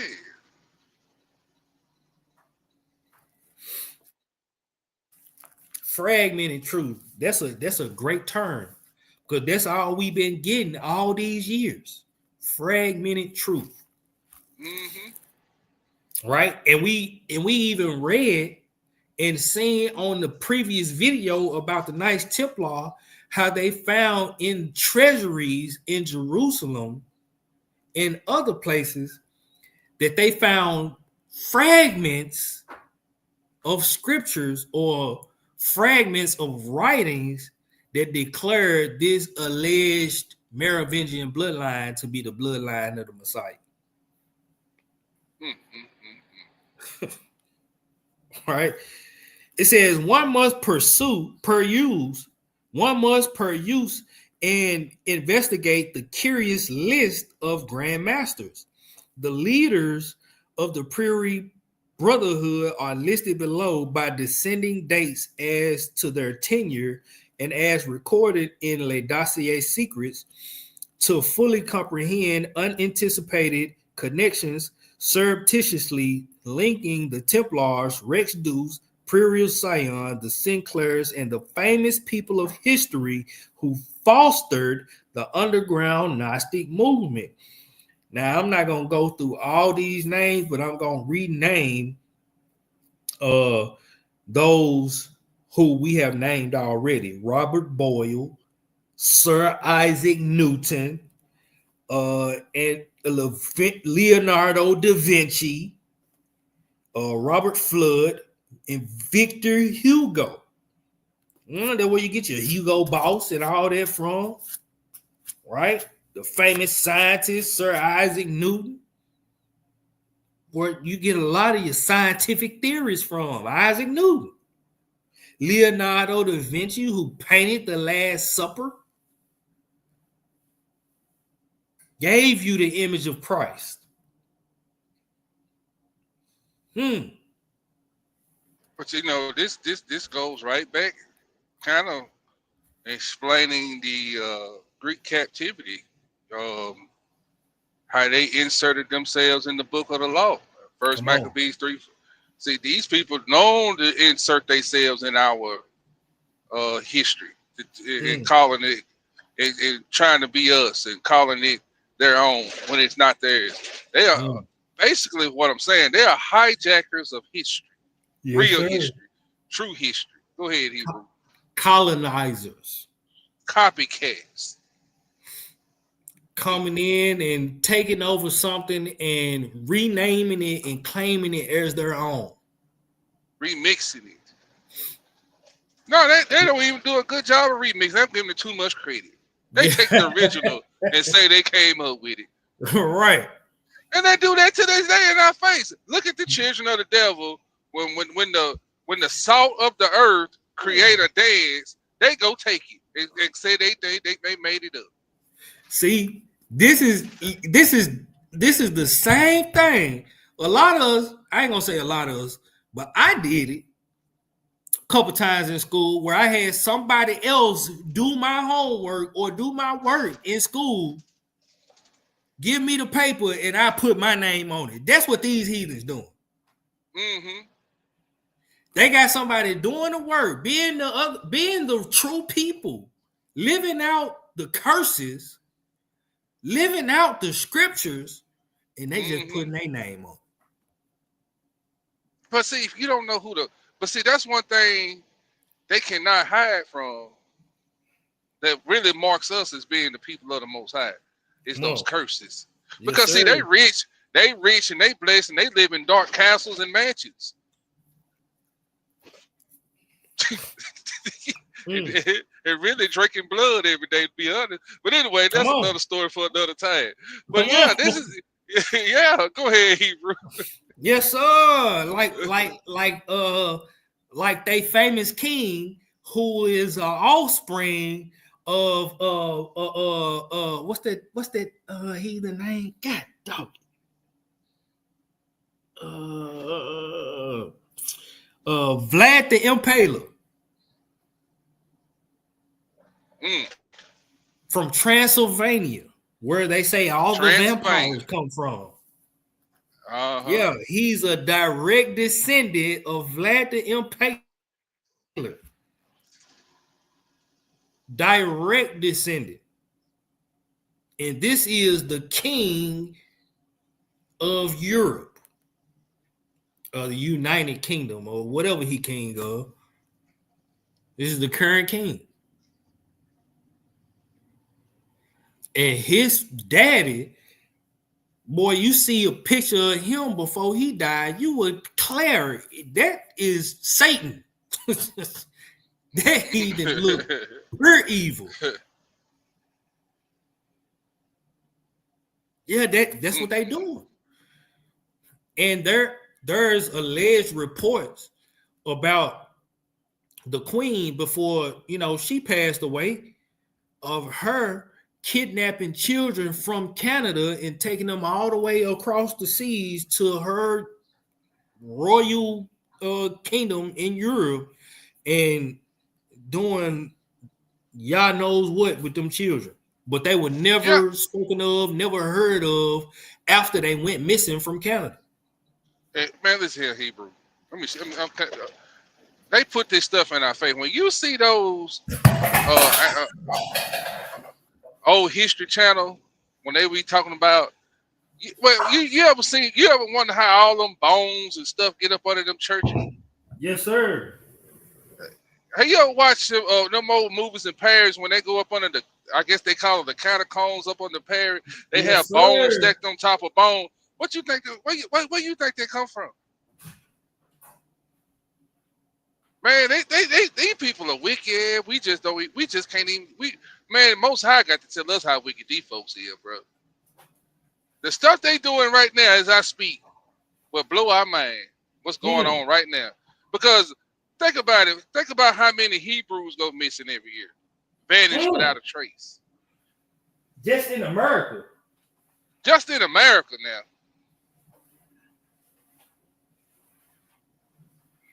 Never seen from, never heard from, don't know where they at.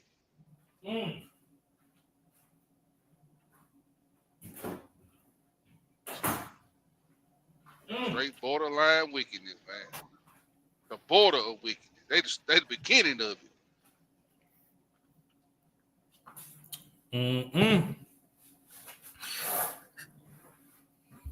Yes, sir. All praise to the Most High. That's excellent edification there, Hebrew.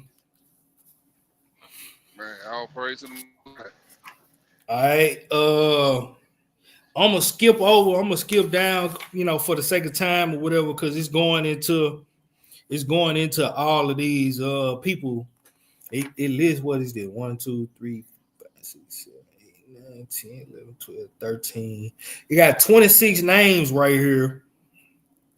And it goes into it expounds on everybody that is named who is speaking about this underground Gnostic movement of the Templars, Rex Deuce, Prior Zion, and the Sinclairs, all the famous people who fostered the Gnostic movement, right? But I'm gonna pick it up. I'm gonna skip over. I'm gonna pick it up at Da Vinci, right? It says Da Vinci was well acquainted with Botticelli through their joint apprenticeship to Verrocchio, while the Medicis, Estes, and Gonzagas also patronized Da Vinci. Da Vinci was a known alchemist. Homosexual, and worshiper of nature's divine order. Nature, divine order. Sound like some mess we got going on today. Come on.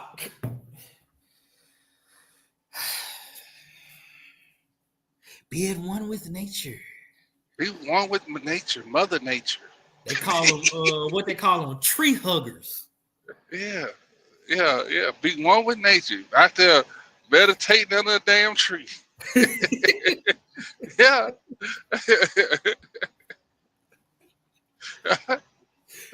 I tell you, go out there, soak up some sun and take your shoes off and put your feet in the earth.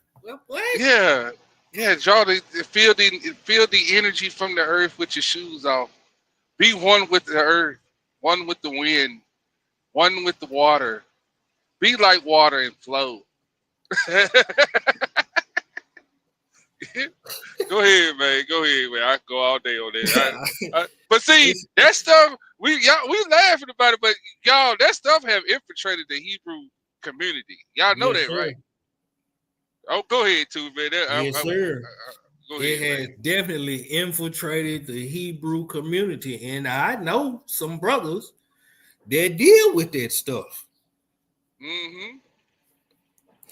Right? It says Da Vinci was known to encrypt Gnostic and pagan symbolism into his paintings.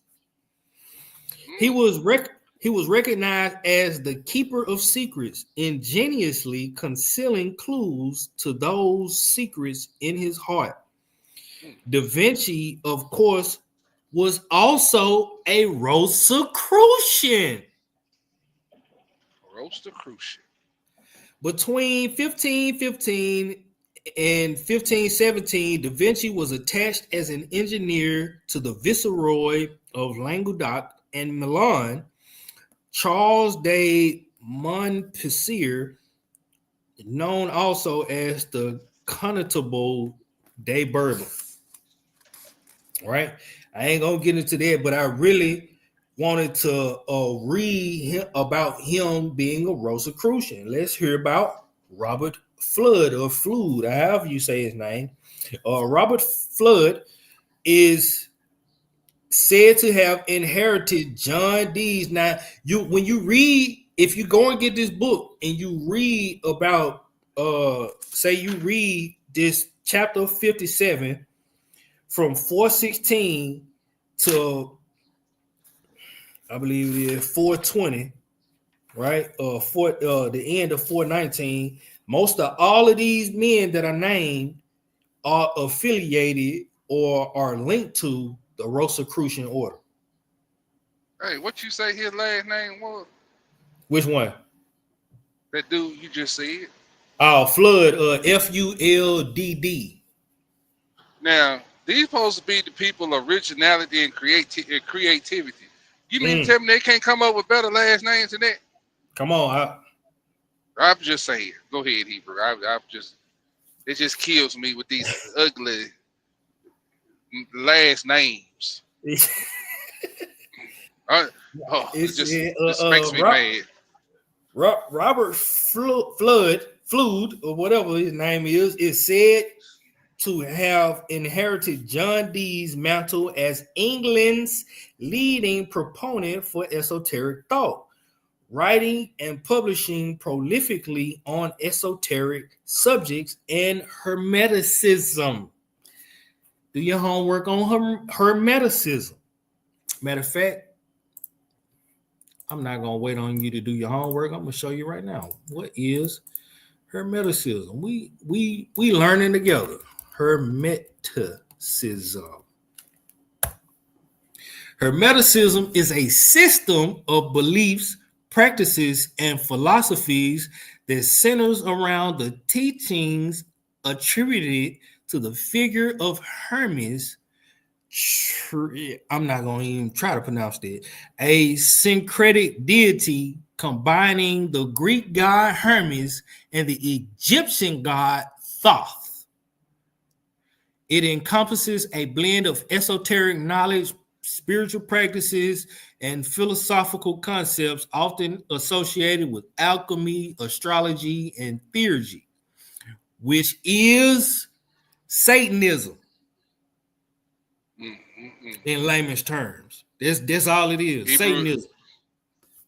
Hey, get that. You might well read that first two verses of Jeremiah 10. Now, that's what they're saying. That's what it's saying. This is why we need to get our head off up under these heathens' false understanding of things. Jeremiah 10 and verse 1, and it reads, Hear ye the word of the Lord, which the Lord speaketh unto you, O house of Israel. Thus saith the Lord, learn not the way of the heathen, and be not dismayed at the signs of heaven, for the heathen are dismayed at them. You want me to keep reading? No, just that right there. You just stop right there, Hebrew. Cause that's what we dealing with right here. Learn not the way of the heathen. We see this stuff is pushed through commercials, social media. Yes, sir. Subliminal messages in movies and sitcoms, and we've been bombarded with this stuff and don't even know it. Don't even know it. Right there in your face. Learning the way of the heat. Not even they don't even know it. All right. I'm gonna pull this up. I'm gonna pull this back up, and we're gonna find out. So when you get into it, right? If you get the book and you get into it, I don't know if they got it on PDF. But if you get the book, quick rundown, quick testimony of how I got the book. I was living in Texas. I was working this job, and excuse me, I started working in one city, and then I got transferred and moved to another city and worked same company, just a different building in a different city, right? And this guy was working there. He's a Gentile, and he was working there. He goes to the Catholic Church, right? But he be listening to the lessons. He been listening to the lessons. He a Gentile for sure. But I was reading, I had the book, I had just got the book, The Two Babylons, and I had read it. I had already been reading it on PDF, but I was reading it at work. And he came into my office and I was reading the book, and he asked me what I was reading, and I read a little bit to him. He was like, man, you got to let me see that. So I told him, I ain't tell him, a little bit before that, he told me about this book. He was like, man, I be hearing you talk about the book of Enoch on your lessons and all of this and whatever. Man, I got this book that I be reading. I don't really understand it, but I know you'll probably understand it more than I do because you read the book of Enoch and yada, yada, yada, and blah, blah, blah, right? So he was like, I'm going to bring it to work one day. So he brought it to work.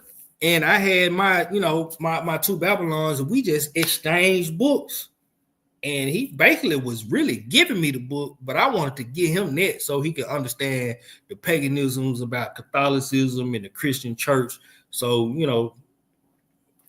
all praise to the Most High. This book was basically gifted to me, and I don't even think the man knew what he had or what he was giving me. But I'm glad that he did, because this is the type of stuff that I really had already been studying. And what's the name of that book? Let me pull it up real quick.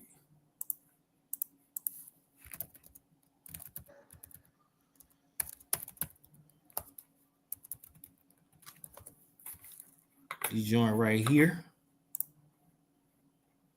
How much it cost? It depends on where you buy it from. Look like you can get it from Walmart for $27.50. Books Run. I don't think I trust them, right? But yeah,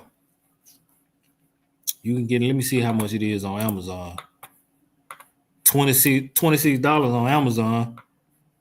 I'm gonna order that, Hebrew. And what's the name of that book? The Genesis 6 Conspiracy. Well, he gave you a nugget, didn't he? Yes, sir. It says how secret societies and the descendants of giants plan to enslave humankind. Quick rundown of the book. It says there are giants among us, passing largely unnoticed, intent on carrying out a secret plan to enslave all humanity. They may not look like giants today, but their bloodlines extend all the way back to the Nephilim, the offspring of angels who mated with human women described in Genesis 6 when giants roamed the land. Gary Wayne, the author of the Genesis 6 Conspiracy, how secret societies and yada yada blah blah blah, details the role of modern day Nephilim in Satan's plan to install the Antichrist at the end of days. When God cast the angel Lucifer and his followers out of heaven, Lucifer's yes, sir.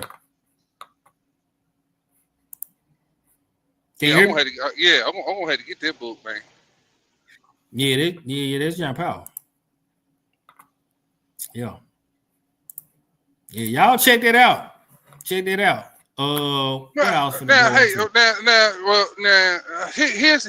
where I'm stuck in a rock and a hard place here. Now, I know the Bible say that only Noah and his 8 sons made it past the flood. You get me? I'm trying to figure out if he drowning them and killed them all, and they souls became demons and wicked spirits and stuff like that, right? Mm-hmm. Because they dwell here on the earth. Then how did the bloodline make it past on the other side? Now I heard, well, I found some stuff, and I got put in my place for. I didn't ever teach it, but it was a giant that made it past the flood. His name was King Og of Bashan, and the Bible do mention him. Yeah. But I asked, and I was debunked. I was put in my place about it, but I said, well, somebody going to explain to me how that bloodline made it past. Who is these? How did it get past that? How the flood? That's what I want to know. Are angels still falling in having sex with women? Yeah, I can't so much answer that, but I can tell you that there were giants on the other side of the flood. Goliath being one prominent, right? And the children of Israel encountered giants on their journey to the land of Israel from the wilderness. Right. And they said they were afraid of the people because I think they were Anakims. They were afraid of the people for they were like grasshoppers in their sight. All right.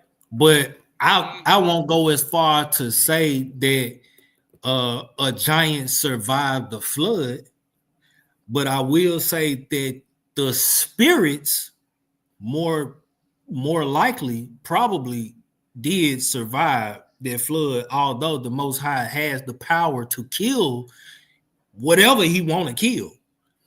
The spirits of the giants probably did survive the flood because spirits don't die. You know what I mean?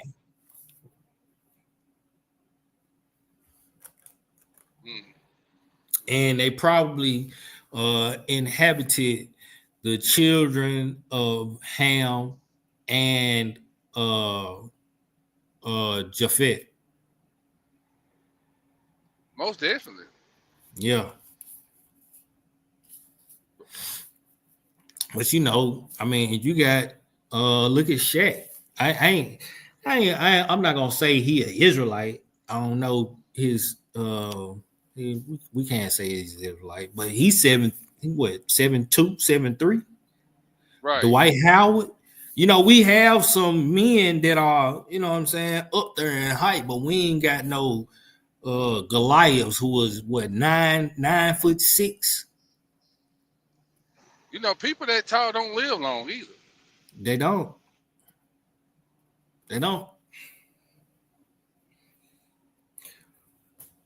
But yeah, let's get back to it, right? So you see, that's something to look into, Hebrew, for real. Excuse me. I don't know why I got a little gas here. What I was saying, those men, right? Robert Flood, what was the other name? Da Vinci and Isaac Newton. We didn't read about Robert Flood and Isaac Newton being in the Rosicrucian order, but like I said, when you read it, you will find that most of those men that were named, it was 26 men. Most of those men that were named were a part of the Rosicrucian order, right? And those famous men that were a part of the Imperial Scion that were named, all of them were a part of the Rosicrucian order. So let's see what Rosicrucianism or the Rosicrucian order is, right? Rosicrucianism is a spiritual and cultural movement that arose in early modern Egypt in the early 17th century after the publication of several texts announcing to the world a new esoteric order. Rosicrucianism is symbolized by the Rose Cross or Rosy Cross. What is the Rosy Cross? The Rosie, hold on, Rosie Cross. Let's see what they look like. The Rosie Cross. I don't think this is. The Rosie Cross. I believe this is it right here. This is what it looked like. It right there. Oh, look. That's amazing. I didn't even see that. The secret doctrine of the Rosicrucians is illustrated by the secret Rosicrucian symbols by Magus Incognito. Look at your Rose Cross right there. And the symbols of the Rosicrucian order.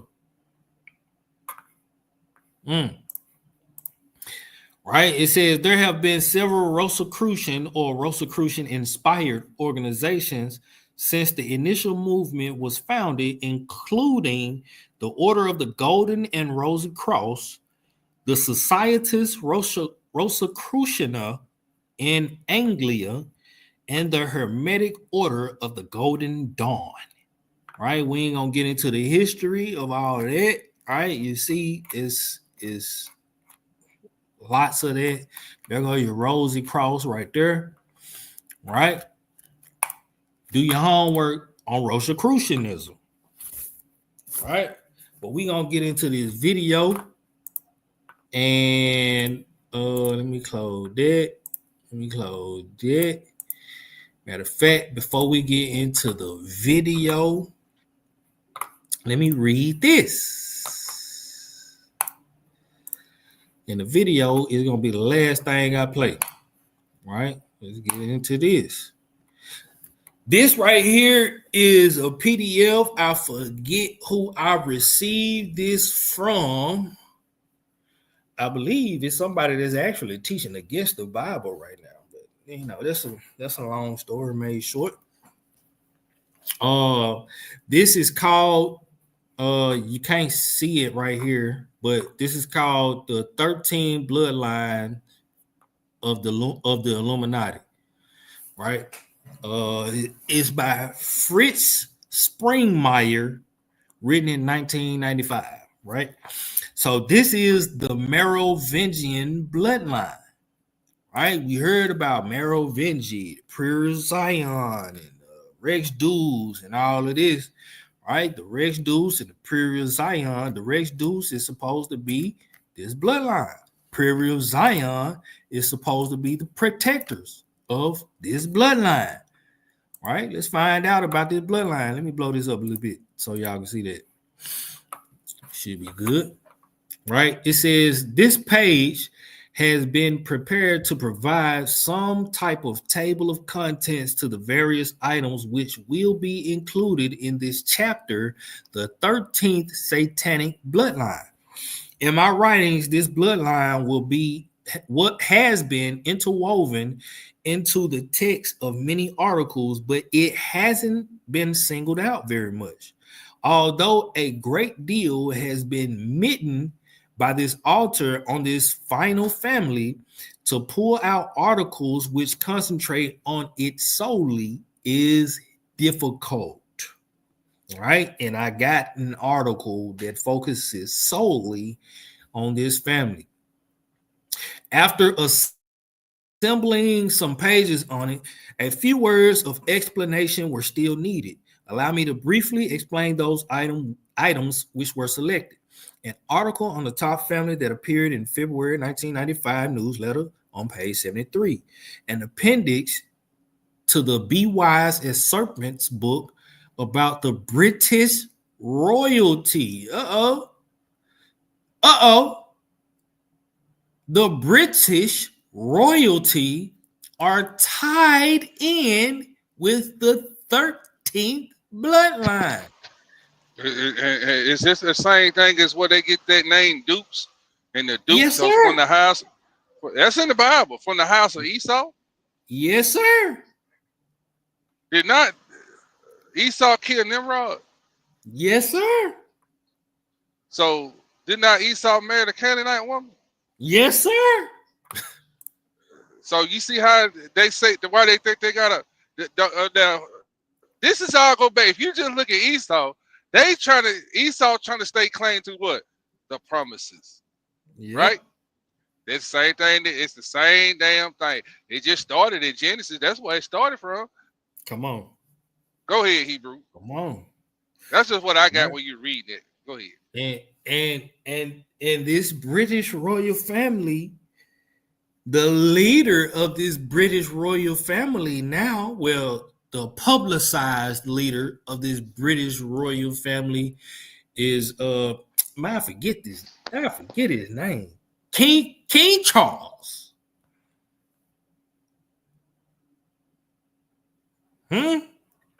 He is the leader or the king of the British royal family. You got Prince Harry, Prince whatever the other redhead. Prince Harry. He over here in America. They disown him because he married a black woman. Yeah, but he next in line. Oh, he next in line. He next in line. He got that Negro woman with him. Yeah. Uh-oh. Yeah, he next in line.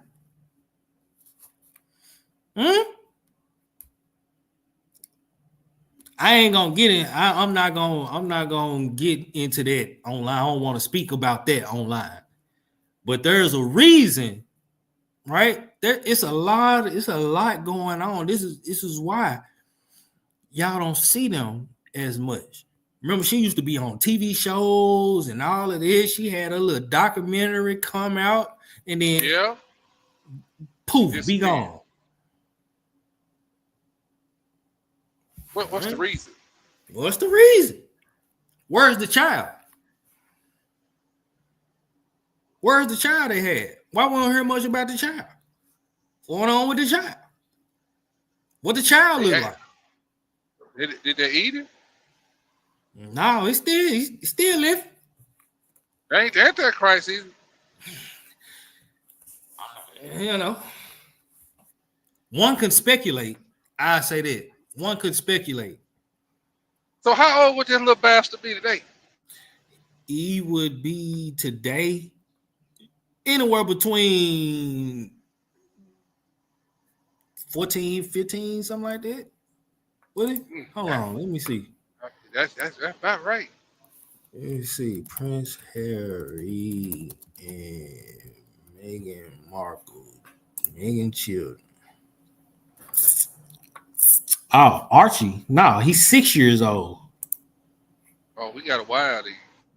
Archie is 6. Let me see, Archie. Is this the, hold on, that can't be, I'm finna say, they got Archie in a dress? Oh, yeah, that's definitely Antichrist. Yeah, it definitely could. Now, if we come around, boy, if some omen type stuff happen and Megan end up dead, yeah, he's the murderer of his mother. Because his mama ain't supposed to be alive, right? Look, that's the only way Harry will be accepted back into the royal family. And that's the only way Archie will receive the inheritance of the throne.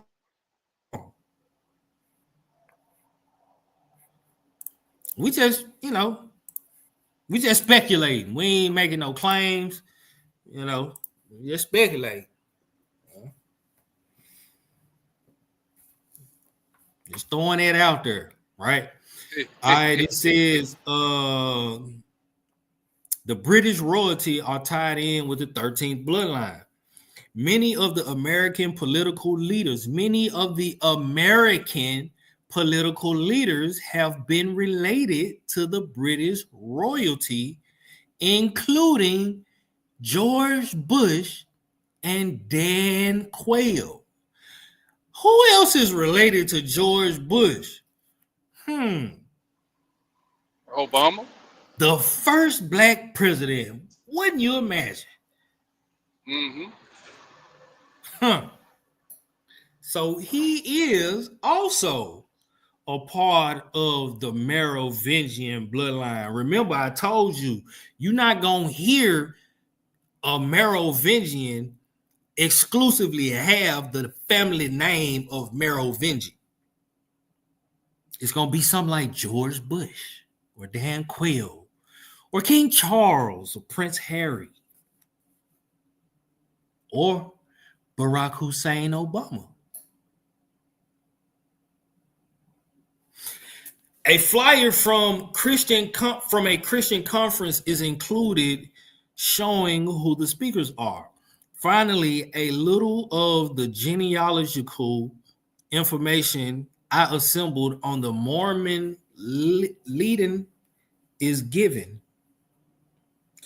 This was included in the Be Wise as Serpents book to give people an idea on how the Mormon leadership ties back in with the leading occult bloodlines of the Merovingian dynasty. The chart for LDS President Albert Smith is only about 1/3 typed out.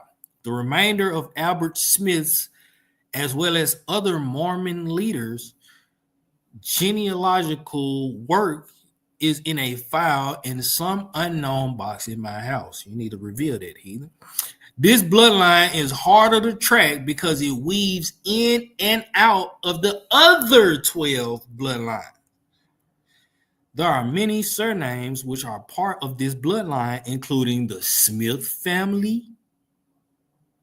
However, I can give one very prominent one, the Sinclair family. We know that Satan is the father of all lies, and Christ told the religious leaders who went out to destroy him that they were from the seed of Satan. Didn't we just speak about that, Hebrew? All right, it says yes, sir. Yes, sir. The second feature order, the 13th Illuminati bloodline. The 13th Illuminati bloodline is where the Antichrist will come from. This bloodline believes that it has both the holy blood of Jesus and the blood or seed of Satan in his bloodline.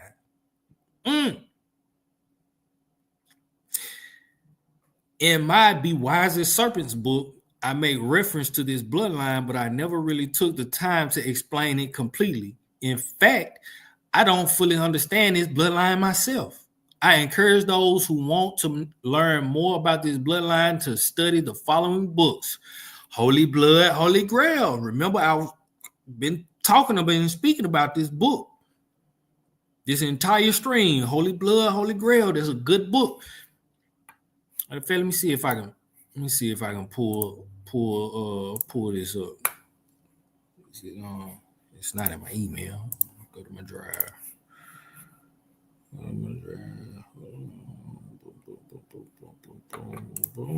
Holy Blood, Holy Grail. Bam. Right there. All right. And this is all that's in there.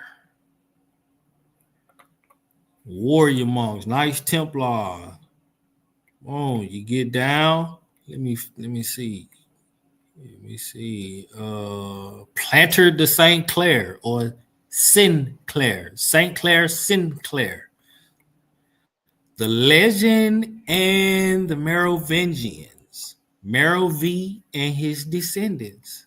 Right? Hey, no marvel that Satan himself can transform himself into an angel of light, just so that his ministers can also transform themselves to what? Ministers of righteous. Yes, sir. Whatever. So he got a church. Yes, sir. He has a people. He has a son. Antichrist. The Antichrist. Well, I tell you what, the stuff you're reading right now, and it ain't no accident why I stumbled up on what I stumbled up on Thursday.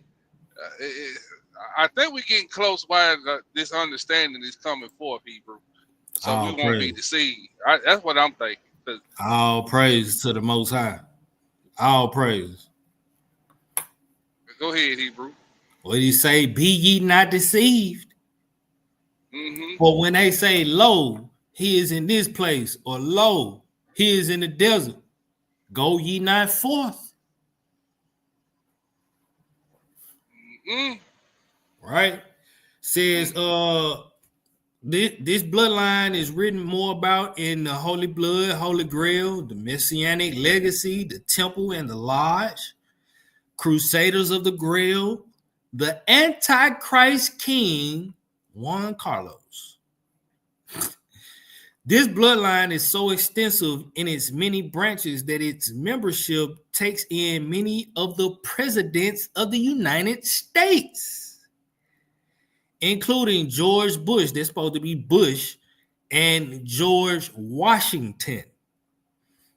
The reason that I gave the genealogies of the sum of the Mormon presidents to people back in 1991 in my Be Wise as Serpents book is that all of the Mormon presidents in history, whether RLDS or LDS, trace their blood back to this 13th bloodline.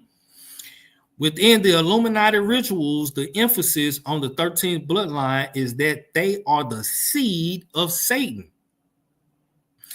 As their secret story goes, they are the direct descendants of Jesus' spiritual brother Lucifer. Since the Freeman family and the Rothschild family have members who are also in the 13th bloodline, it is unclear to me how interwoven the seed of Satan is. Some of the earliest attempts to trace the seed of Satan were some books which did extensive research on the tribe of Dan and the descendants of Cain. Right? I don't think I want to read all that. I'm gonna skip down. Let me see. I might read it. Right? It says, could that be why they got rid of Dan? Why the most got rid of Dan? Come on, come on. A lot of stuff. Yeah. The man, a lot of times we'll say the math ain't mathing, but hey, the man starting the math now. The man starting the math. Yes, sir. They make you go, Yeah. It says right here, The Curse of Canaan is an interesting book along with its mate, World Order by Eustace Mullins, one of the books which I looked with difficulty for before finding it was Gerald Massey's A Book of the Beginning, right? The book goes in and shows in detail how the inhabitants of the British Isles came originally from Egypt. This is important because as this newsletter has always contended, the Druidism of the British Isles was simply a derivative from the Egyptian satanic witchcraft magic of ancient Egypt. The Egyptian word Makhut, clan or family, became the Irish Maku, and the Maku of the Donalds. McDonald's.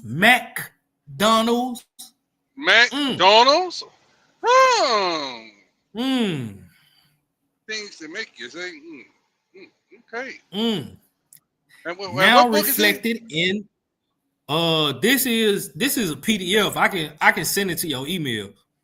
Yeah, please do. Yes, sir. But the name of the book is called the 13 Bloodline Illuminatis. The 13 Bloodlines of the Illuminati.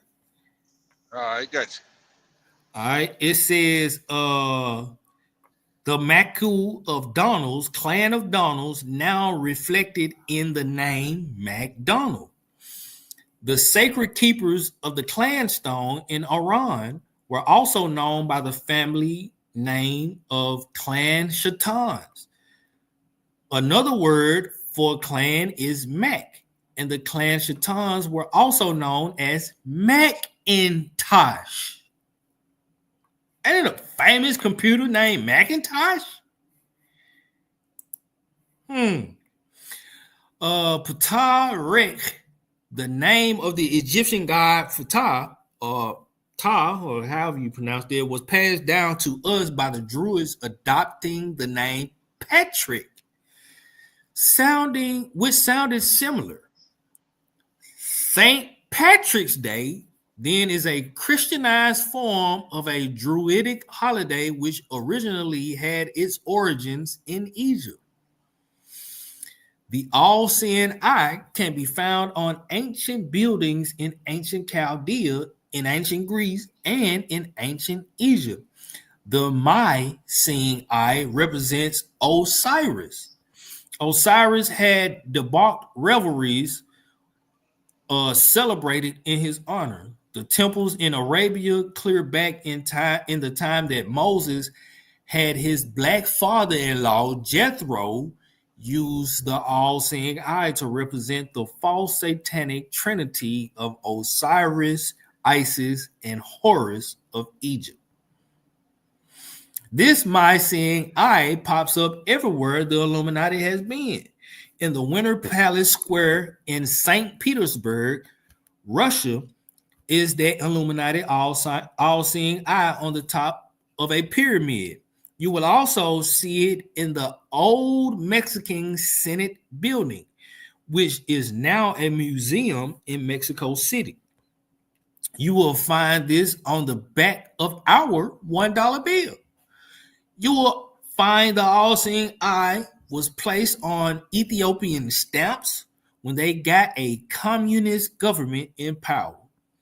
The Illuminati is the continuation of the mystery religions of Babylon and Egypt. The Illuminati is the continuations of the mystery religions of Babylon and Egypt.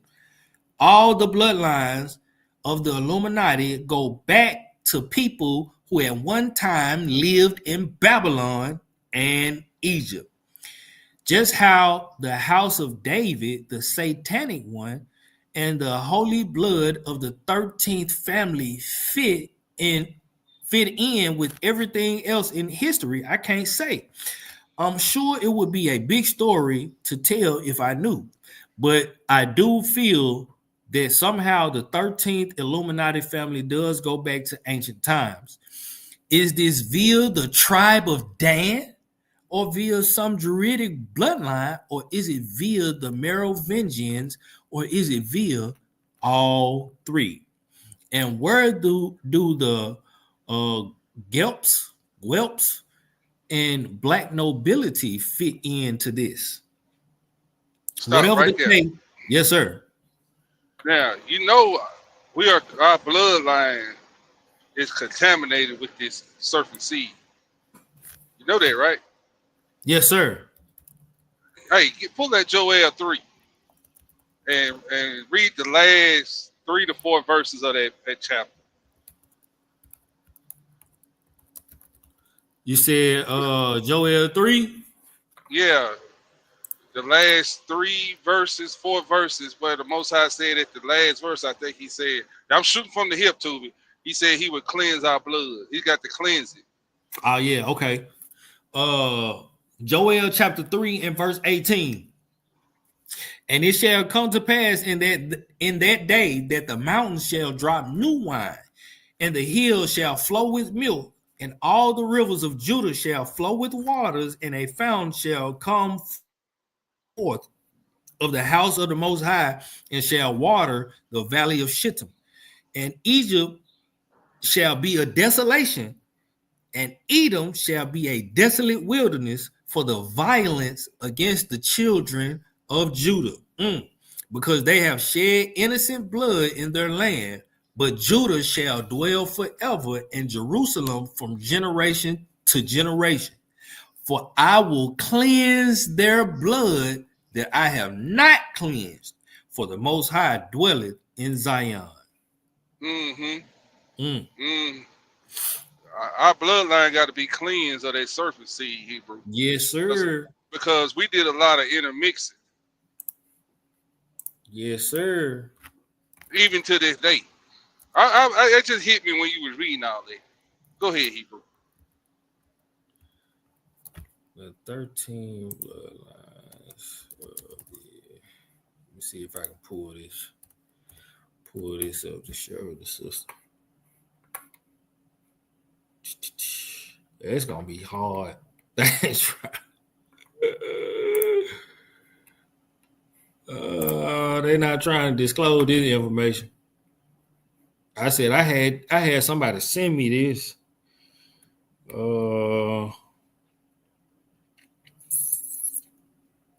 Let's see. Boom. Okay. Let me share this link. It come from CIA.gov. Look at that.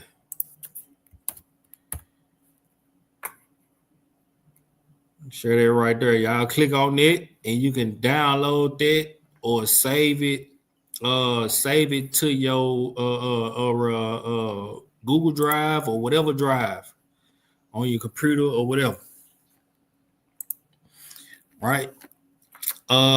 It says right here, whatever the case, the 13th bloodline has amassed a great deal of power and wealth on this planet. The 13th bloodline lacks nothing to bring forth their antichrist, who will appear to have all the correct credentials, right? It says they lack nothing. They got everything they need, right? Money, resources, power, whatever. They got it, right? It says, I would not even be surprised if their antichrist, in order to appear real, will expose another antichrist. Signs and lying wonders. It says the 13th bloodline has kept its genealogies very secret. I would welcome more input from informed persons about this bloodline. The tribe of Dan was prophesied to be the black sheep of the nation of Israel, which would bite the other tribes of Israel. The tribe of Dan had the snake and the eagle as its two logos. It did. The tribe of Dan left its calling card all over Europe as it migrated west in the names of many places. The tribe of Dan ruled the Greeks, the Roman Empire, the Austro-Hungarian Empire, and many others, which used the eagle as its logo. Great Britain is the mother country of Satanism. Who is the king of Great Britain? Come on, man. Scotland has long been an occult center. Whoa. What did Messiah say in Matthew 24? Wherever the carcass is, which is Israel, there shall the eagles be gathered. Yes, sir. So they was the eagles was over us during the Greek captivity. That's what you was reading. Roman captivity. All the way up to this day. We still up under this damn fourth beast called the eagle. Yep.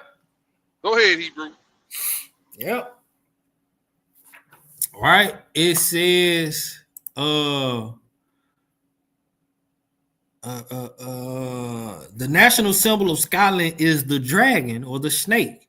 And for years, the chief of Scotland was called the dragon. The Gaelic language is an important language for Satanism. Although English and French are also used extensively by the Illuminati. The planning sessions for world takeover that some ex-Satanists experienced were held in French.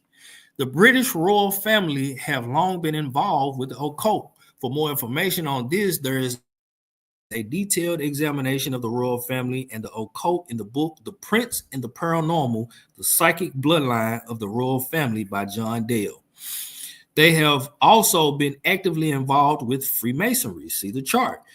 British MI6 has been a major vehicle for the satanic hierarchy working behind the secret veil of the Freemasonry to control world events. British MI6 is the most secret intelligence organization in the world. It is So basically the MI6 is like the Secret Service of the world. Like that's their police. That's they police. That's their secret. These are the ones that put the hits out. Yeah. Huh, JFK. Oh, go ahead, Hebrew. I'm sorry. The British MI6 is America's CIA. Same thing. Right? But once we get into this, once we get into this video, after I play this video, we're gonna see who controls the MI6 and the CIA and the FBI. One man. Hold on, Hebrew. See, the Secret Service and the MI6, they're the ones that really keep the president in line to make sure he do what he supposed to do. Come on.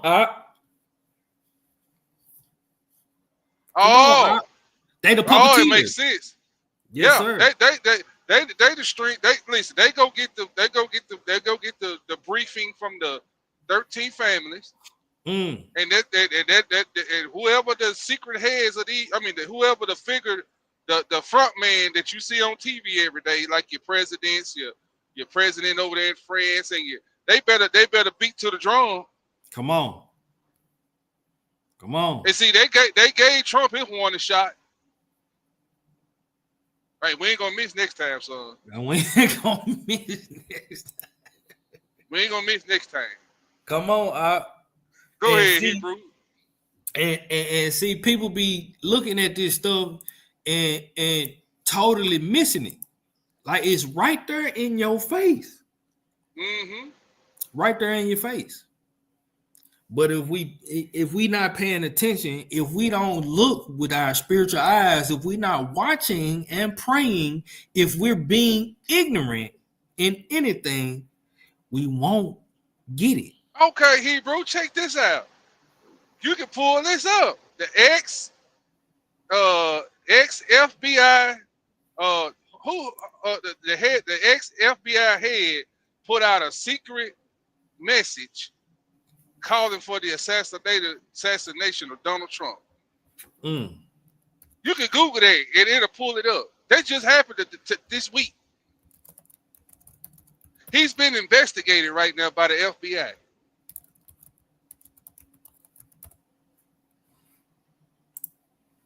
James Comey. Yeah, James Comey. That's it.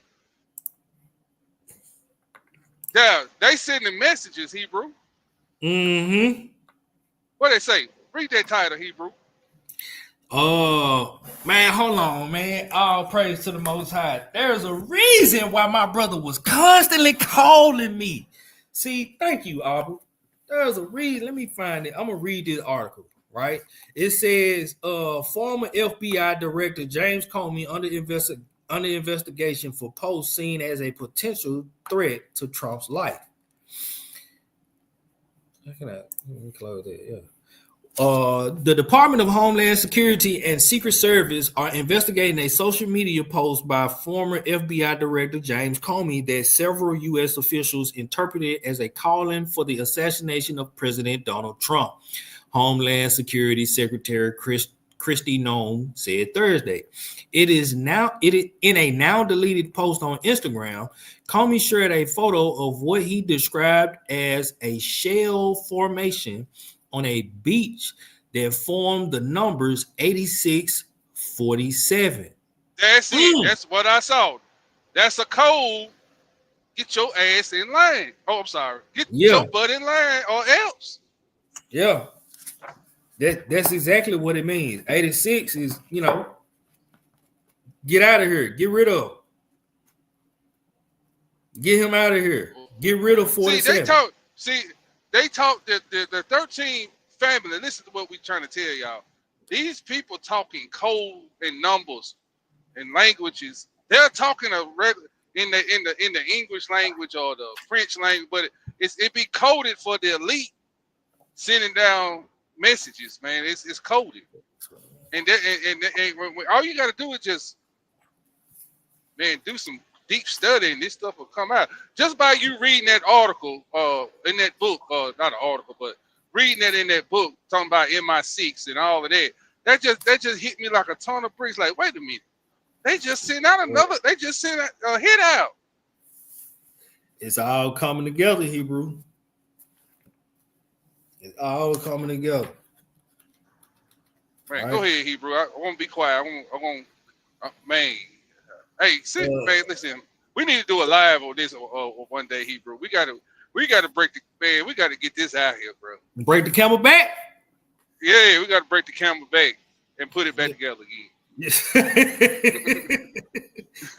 So it says the post was swiftly condemned by administration officials, Republican lawmakers, and Trump allies who said it blatantly targeted Trump, the 47th president of the United States. According to the Merriam-Webster dictionary, 86 can informally mean to get rid of.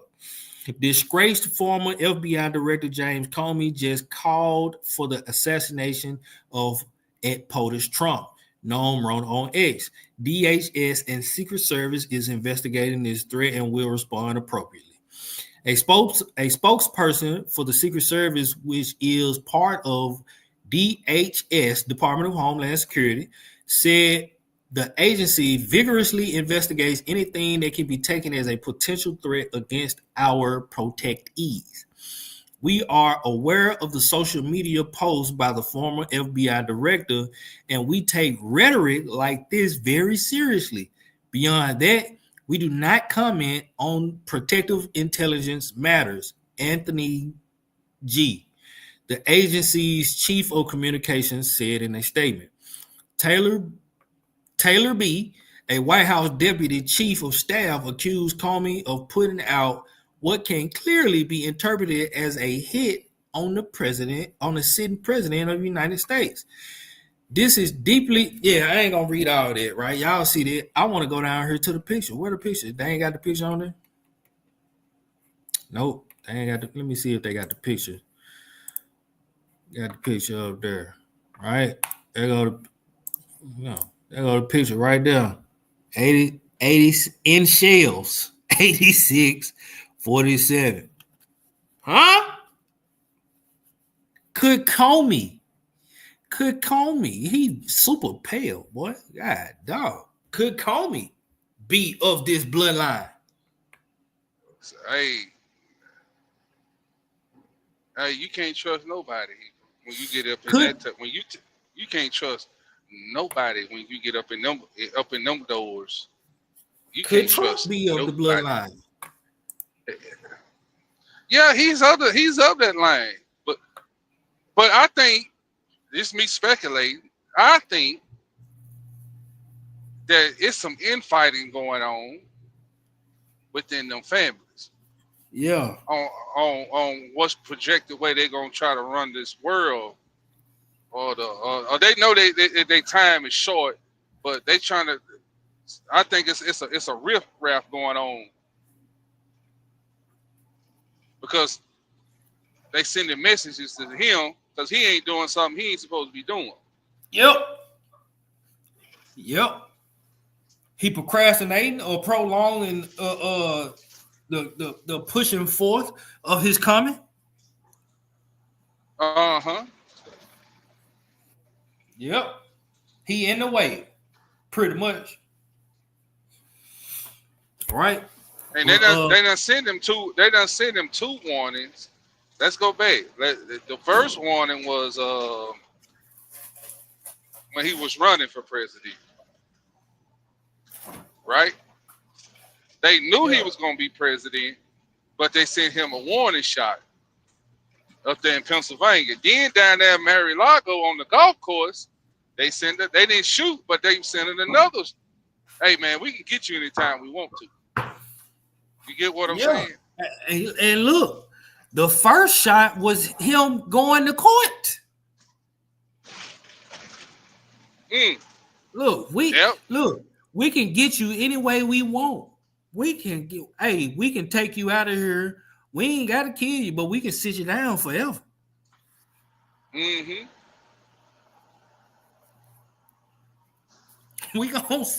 We gon' man, hey, all we got to do is keep watching and keep praying. It's going to get way more interesting. right? But that was powerful. That was powerful. I ain't even know that, Hebrew. Yeah. I ain't even know that. I'll pray. I got a little more into that. Right here it says, where was I at? Where was I at? Okay. It says the British royal family have long been involved with the occult. I read that. Says the British MI6 is the most secret intelligence organization in the world. It is properly known as British Secret Service, not to be confused with the U.S. agency by that name, but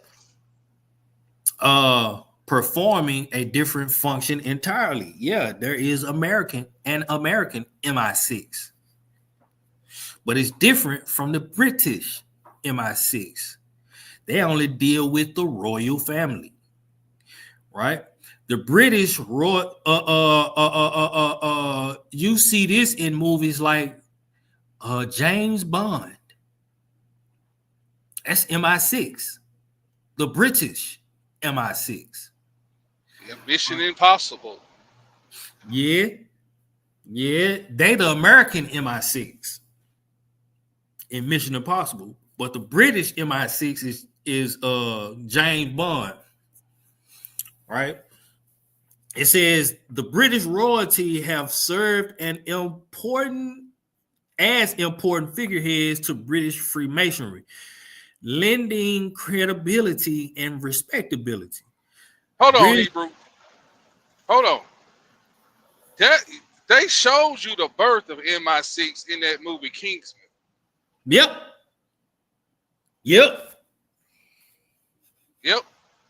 Go ahead, Hebrew. It's downloading. Everything downloading now. Go ahead. Yep. It says British Freemasonry has managed to keep itself free of much of the criticism that the national Masonic groups have brought on themselves. However, much of the credibility of British Freemasonry is undeserved. True, British Freemasonry is what it portrays itself to the public for the lower levels, but the lower level Masons, by their dues and activities, are unwittingly supporting an organization that is led by Satanists at the top. An example of subterfuge constantly exercised on the public Freemasonry is a book purportedly written by a non-Mason entitled The Unlocked Secret Freemasonry Examined. The book portrays itself as an unbiased and complete expose of Freemasonry.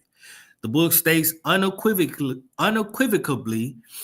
that the Masonic order called Societas Rosicrucian in Anglia is only open to Christians and is a Christian order.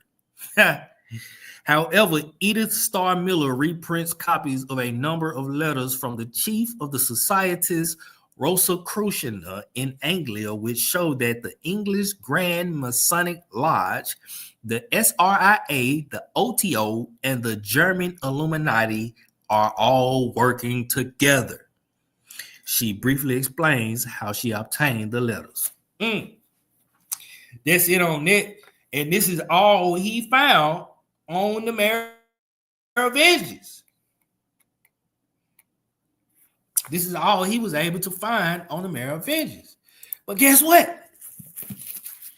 I got this book. And it goes in. He only had 2 pages? I'm not gonna read it all, man. I'm talking about we'll be here. It's 3:48 wherever y'all live. Well, I don't know if y'all in, Central Standard Time or not, but yeah, it's still early for me.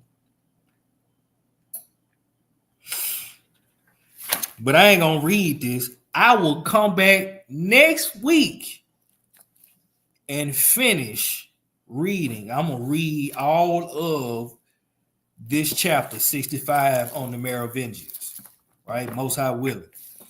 But I want to read this Apocalypse of Elijah about the Western King of Peace. Right? The Western King of Peace. This is Apocalypse of Elijah, chapter 2.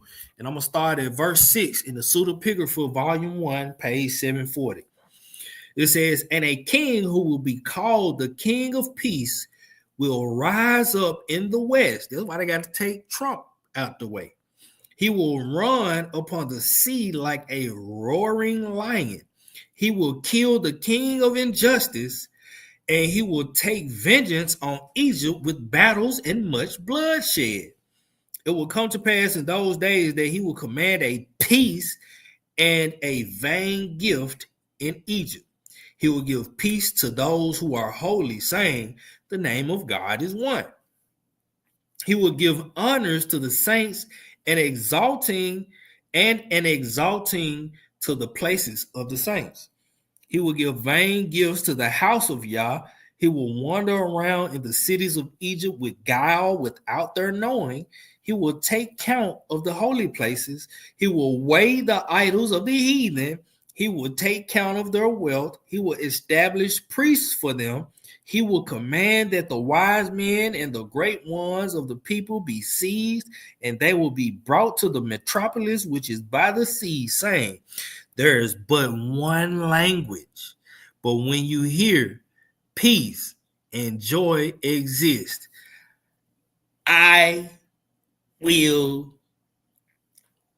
it cuts off.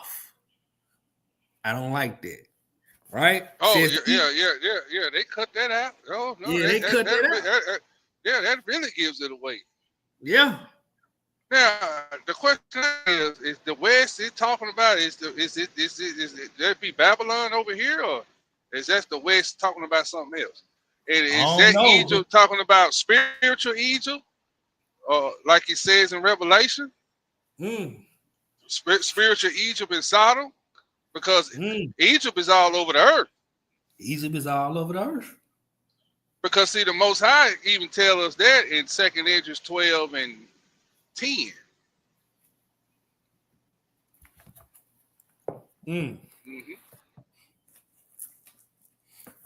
He said, behold, my people are led to the flock of the slaughter. I would not suffer them to dwell in the land of Egypt. And right. I will smite Egypt as with plagues as before. Listen to the language that he's saying it in. This is talking about all over the earth. But my question is, when he say out of the west, what is he saying there? Elijah is trying to tell us.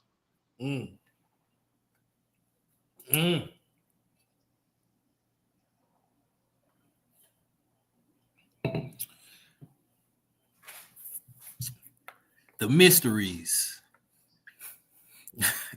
The mystery. Oh, praise. But ain't that the same Apocalypse of Elijah where it talks about Enoch and the two witnesses? Is yes, that sir, or that? That's the same one. Ahead. Okay. All right.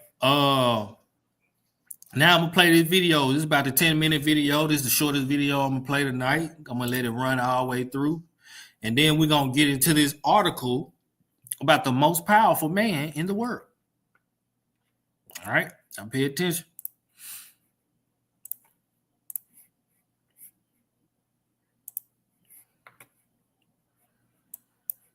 Have you ever heard of the Merovingian bloodline? Probably not. Well, this bloodline is supposedly older than Charlemagne, and they ruled over Europe from the 4th century to around the year 1000. But when they lost their power, they vanished, and no one has seen them since. But that may not be true. This bloodline had some very important individuals in the mix. And it's said that modern-day royalty can trace back their roots to these individuals. So who were they? What happened to them? And why are they important? Well, let's find out. Starting off, we have to go back to the beginning with King Clovis III. After the fall of the Western Roman Empire, Germanic tribes began to take over. And one tribe was known as the Franks. They settled in an area known as Neustria, which would later become France. And then they had a king named Clovis I. Now, he became powerful enough to unite the Franks, and he took the title King of the Franks in 481. He fought many battles against other Germanic tribes as well as the Visigoths. And because of his victories, his kingdom expanded greatly. One of his most famous battles was at the Battle of Soissons. Here, he defeated Syagrius, the last Roman ruler in northern Gaul, and took control of the city of Soissons in 486. And because of this victory, historians consider him the first king of the Franks to rule over all the Frankish territories. His empire stretched from the North Sea to the Mediterranean and from the Atlantic Ocean to the Elbe River. But Clovis wasn't just a warrior, he was also a devout Christian. And after defeating the Alemanni at the Battle of Tolbiac in 496, he converted to Christianity. This battle was significant for two reasons. It was the first time a Germanic king converted to Christianity, and it opened the door for the spread of Christianity throughout Europe. In fact, the historian Gregory of Tours claimed that God himself appeared to Clovis after the battle and told him that all the people under his rule would be Christian. This is quite ironic, considering the Vandals had destroyed much of the early church in Rome only a few years before. After Clovis died, his sons divided his kingdom among themselves, and over the next few decades, the Frankish kings continued to expand their territory. By the mid-7th century, the kingdom had taken over most of modern-day France, Belgium, Germany, and the Netherlands. Now, although Clovis and his sons ruled over a large part of Europe, they weren't the only rulers. There were other kingdoms in the area, such as the Visigoths, the Burgundians, and the Lombards. As we've covered before, the Visigoths had taken over Spain and southern France. Meanwhile, the Burgundians controlled the region of Burgundy in eastern France, while the Lombards ruled in northern Italy. These kingdoms were often at war with each other, and it wasn't until the reign of Clovis, his grandson, Dagobert V, that the Franks were able to defeat all of these other kingdoms and establish control over much of modern-day France and Germany. He ruled from 623 to 639, and during his reign, he made Paris the capital of the Frankish kingdom instead of Soissons. Paris would remain the capital of France even to this day. Under Dagobert I, the Merovingian dynasty reached the height of its power, but after him, the dynasty fell apart. Y'all pay attention to him saying they took over what is called today modern-day France and Germany. Understand this. The world's most wealthiest family is from Germany. They own all the banking. That's where that World Economic Forum is out of, too. Yes, sir. Davos. Charles Schwab. Charles Schwab. Yes, sir. You will own nothing and be happy. Yes, sir. He a And relative. he's married to a Rothschild. Yeah, come on.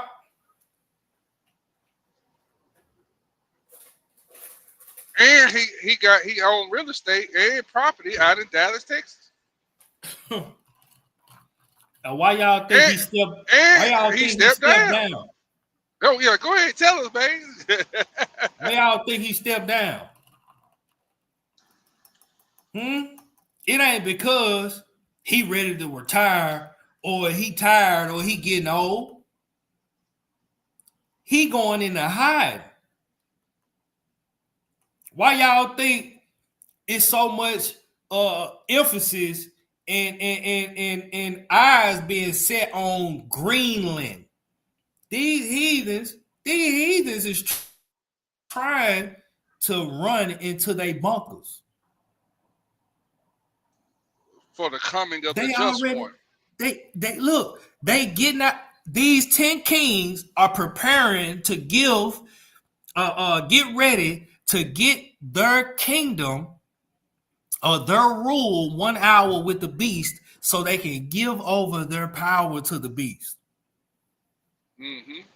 It's all the stage is being set for the Antichrist to be revealed, people. Mm-hmm. We will have 1 hour with the beast. He stepped down just because, oh man, I'm tired of this. I'm fed Hold up. on, Hebrew. I don't like where this is going. Get that Obadiah chapter 1. Well, it is one chapter. Read that 4 and 5, and possibly 6. Yes, sir. So this is what this is all about. Trump don't want to hand over power, Hebrew. Mm-mm. And that's the message. I'm gonna show you something. Because I told you there's some infighting going on and somebody upset. Come on, read that right there. Yeah, read that right there. It's a power struggle, right? Right. Obadiah 1 and verse 4, and it says, though thou exalt thyself as the eagle, and though thou set thy nest among the stars, thence will I bring thee down, saith the Most High. It's time to sit down, but he don't want to sit down. Go ahead. Now, come on. If thieves came to thee, if robbers by night, how art thou cut off? Would they not have stolen thy till they had enough? If the grape gatherers came to thee, would they not leave some grapes? How are the things of Esau searched out? How are his hidden things sought up? Hey, ain't we in the hidden things of Esau right now? Come on, out. Ain't it been sought out? Yes, sir. And we still how they watching this live right now? How is these two little niggas figuring out our plan? Go ahead, keep reading. Keep reading that, Obadiah. Yeah, it's a part I want. All right, verse 7. It says, all the men of thy confederacy have That's the part I want. That's the one I want right there. Go ahead. All the men of thy confederacy have brought thee even to the border. The men that were at peace with thee have deceived thee and prevailed against thee. They that eat thy bread. Prevail. Yes, sir. Prevail. Yes, sir. He finna sit down. Now, you remember what the Simpsons predicted, and they ain't missed yet. About him. He getting assassinated. They ain't missed. But go ahead, Hebrew. I'm gonna be quiet. Look, and they tell, come on, and they telling you, see, in the Da Vinci Code, right? I'm gonna finish this. Let me finish this. And have prevailed against thee. They that eat thy bread have laid a wound under thee. There is none understanding in him. Trump ain't got no understanding. That's why he finna sit down. They're gonna sit him down. They don't sit him down. He got to. Right. I want y'all to pay attention to these movies. Right. In the Da Vinci Code, the woman who is supposed to be the woman that was being saved and searched out, this woman is the last surviving bloodline member of the Merovingian family. Last surviving member. In all of these movies, these not Ethiopian, but I'm forgetting the word. Euphoric. All these euphoric movies, these end of the world movies where they have women presidents, the woman king. They showing you something. They showing you something. Kamala Harris is the Antichrist a woman? Gonna be not a woman, but a transformer? Oh, did not the scripture say, Daniel, he won't desire a woman? Huh? This is why they pushing the LGBT, LMNOP, QRSTUV.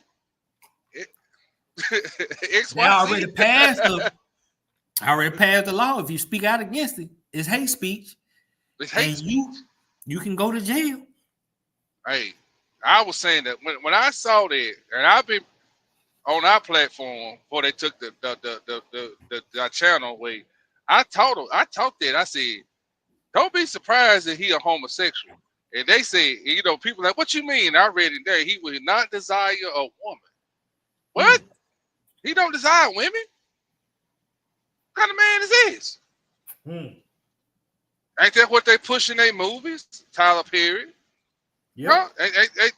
Okay, then. I digress. Yep. Let's get back to the video.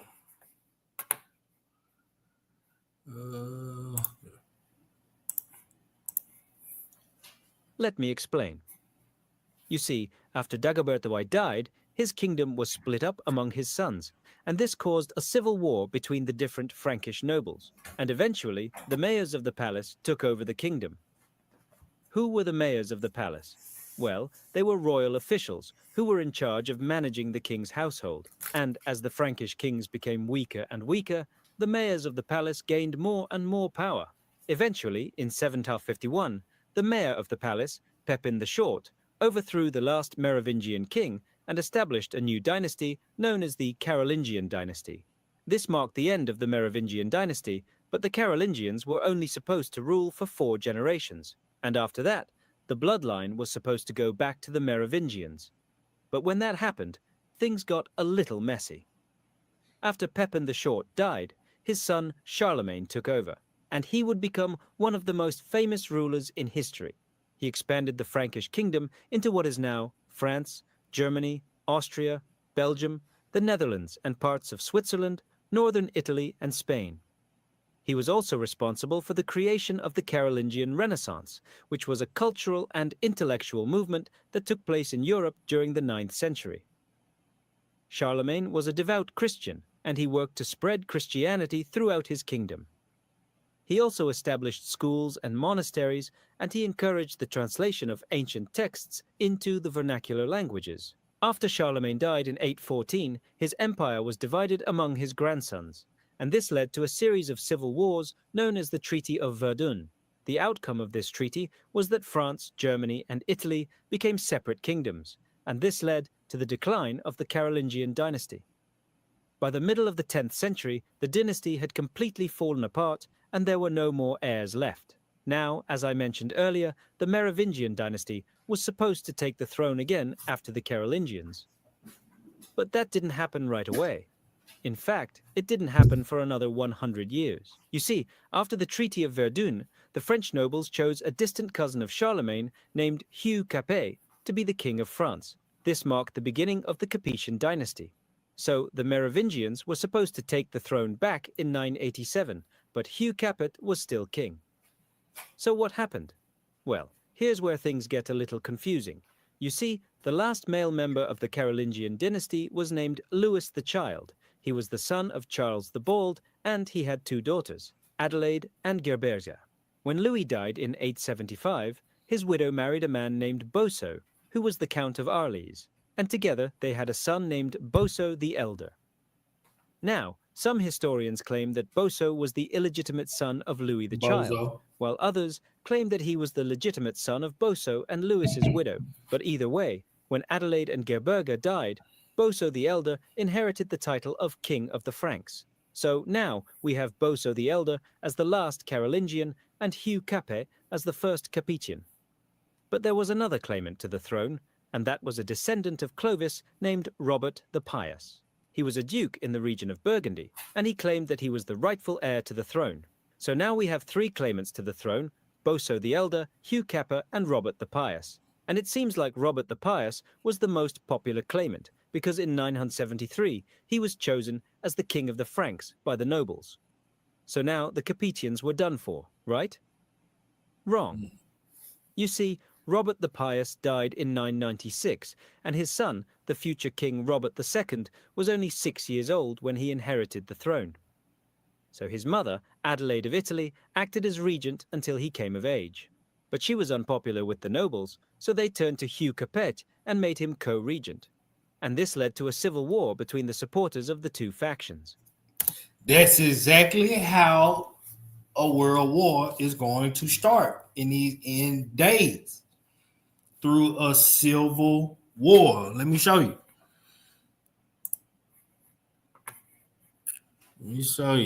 I'm gonna bring it KGVA. Hold on, Hebrew. So when before you even said Civil War, that's what I was just pondering on. I was like, well, they had the problem with the plan right now is taking power from the West. When I mean by the West, I mean the European powers, especially. Well, it ain't. Well, let me say it like this: when I mention the West, I'm talking about Babylon the Great, America, right? Right. Because see, America, brothers and sisters, has a thing in play called the Constitution, the right to bear arms, and all of that. And you have strong, powerful families within America that knows what's going on, and I think they're trying to fight against the inevitable. You get what I'm saying, Hebrew? Mm-hmm. So I think what you're seeing, like with these, starting with that boy out there in Texas, where he stabbed that twin. You get what I'm saying? That black boy that stabbed that white boy, that white twin. Yeah. You remember them black twins that came up dead in Georgia? Uh-huh. And them black twins in Mississippi that drowned, and they found out it's a homicide. Mm-hmm. I'm going somewhere with this. Yes, somewhere sir. with this. I think they trying to spark up infighting in between the citizens of America, especially black and white. Yep. Is that where you going with this? Yes, sir. Okay, Look, they even put out a movie called what? Civil War. And that movie Sinners. It has some subliminals in it if you ain't seen it yet. Yes, sir. Oh, go ahead. Go ahead, Hebrew. Yes, sir. Bring it out, huh? And in that movie Civil War, they even put in subliminal messages about us going back home. Mm-hmm. At the beginning of the movie, when that ship pulled up with the lion on it. Well, it said lion. But that's another story for another time. That's another for another time. And see, people, but go ahead, look, Hebrew. You hear us brothers on here talk about there are hidden messages in these movies, right? You're told to watch and pray. Not only watch what's going on in the world, but watch what the world is presenting to you. Mm-hmm. Don't be so. I'm not gonna say over righteous. Don't be so righteous to where you think you can't watch a movie. You can watch some movies, right? You know, try to refrain from it on the Shabbat, especially if it ain't got nothing to do with the Messiah, right? As long as you're not watching nothing unrighteous.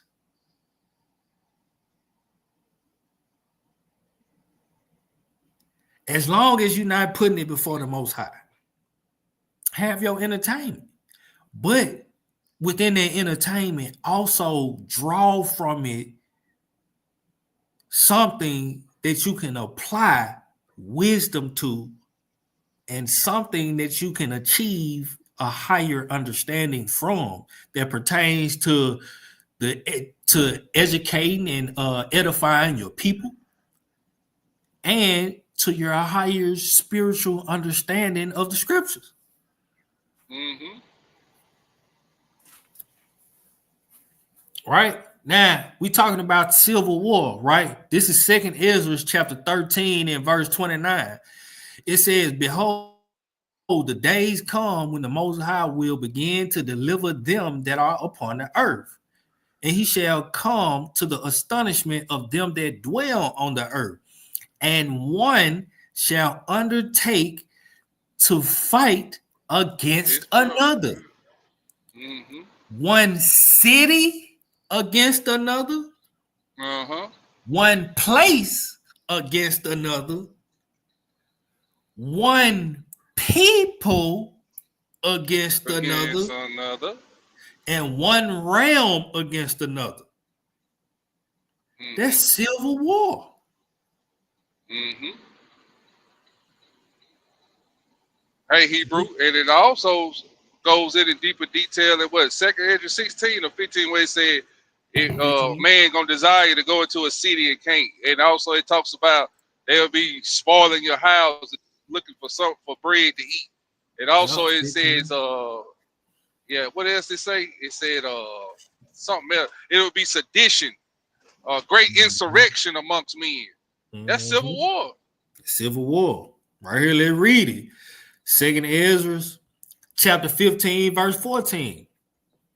Woe to the world and them that dwell therein, for the sword and their destruction draweth nigh, and one people shall stand up to fight against another, and swords in their hands.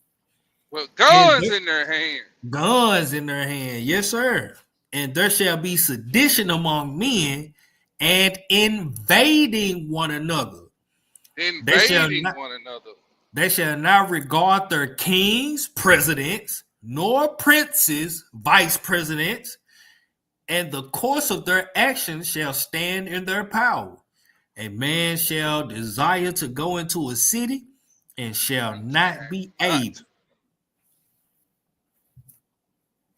For because of their pride, the city shall be troubled, the houses shall be destroyed, and men shall be afraid. A man shall have no pity upon his neighbor, but shall destroy their houses with the sword and spoil their goods because of the lack of bread and for great tribulation.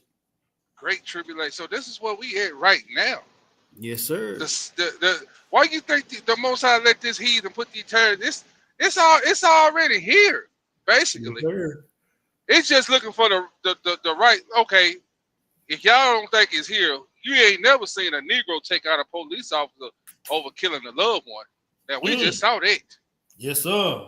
Now he putting the spirit on Judah right there. I'm just saying. Yes, sir. Y'all better look at what you better look at everything with a spiritual eye. Like who shall stand up for me against the evildoers? Most High showing us something right now. See, stupid. Here's the thing, Hebrew, and we say this all the time, but we saying this, we be saying it. Yeah, well, look, we at the door. We close, y'all. We ain't got long. We at the door. This thing for the. We just looking for somebody that like the doggone fuse to set the bomb off. That's all we waiting on. And we here. We here. It's about to belly up. Go ahead, Hebrew. All right. I ain't gonna finish that video. I'm gonna go ahead and get into this because for time's sake, right? Y'all understand that the Merovingian do your homework. Matter of fact, let me share this link. I shared all the other videos. What's going on here?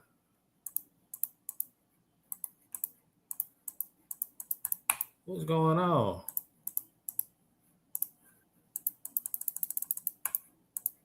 Now here's the thing, Tubi. I'm gonna do this. Will it be civil war first, then the Antichrist? Because I think that's what they're trying to do. It's called. I think it will be civil war, and then the Antichrist, and then once the children of Israel get back into the land, it will be world war.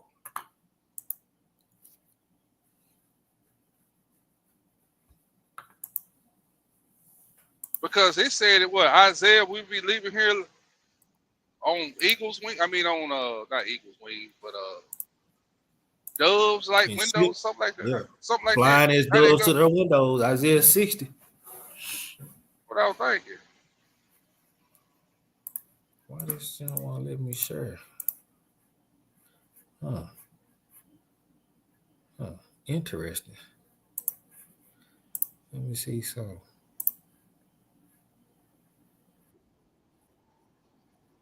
There it is.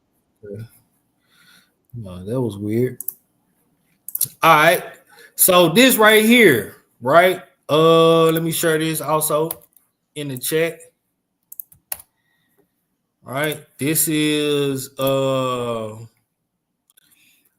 Warning Illuminati by WordPress.com, right? The most powerful man in the world, the Black Pope. It says, so you thought you were pretty well informed by now. And I did some on this a couple years ago. And I think it was 2023, the beginning of 2023, something like that. And the video was stricken because I believe I played a video on there and it said something about medical misinformation. So I made sure to leave out any videos about anything pertaining to medicine or, needles or, viruses of any type of sort. Because all of this stuff was invented and created and put out by these same people that we've been reading about. Same people. All right. I said, so you thought you were pretty well informed by now about all the main players on the conspiracy playing field, right? The Merovingian, the Bloodline Illuminati family, all this, yada, yada, yada, blah, blah, blah. You've maybe been hearing for years about or bumped into on your own the various elements of society who control our world from behind the scenes.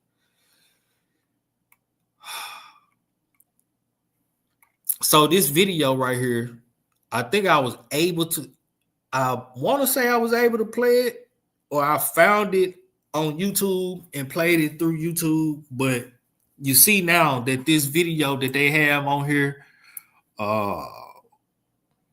even the account that's associated with the video has been terminated. Right? So the name of the video is called "The Black Pope is the President of the World." Right? And it says he is the most powerful man on earth who rule over maritime laws or business. He controls the banking system, Freemasonry, and the secret services, the CIA, FBI, NSA, the SIS, MI6, the Scotland Yard, the Mossad, the CSIS, the DGSE, the FSB, all your alphabet boys is controlled by one man. And this ain't the man anymore. He, I think he got voted out or his time ran out or whatever. They only get so many years in this position in the Jesuit order, right? It says the Vatican owns 60% of all Israel lands and the land of the Temple Mount for their third Solomon's temple where they want their throne. He is a part of the Arcanorum, controlled by the papal bloodlines within the Aimori. Right? What is the Arcanorum, whatever. Arcanorum.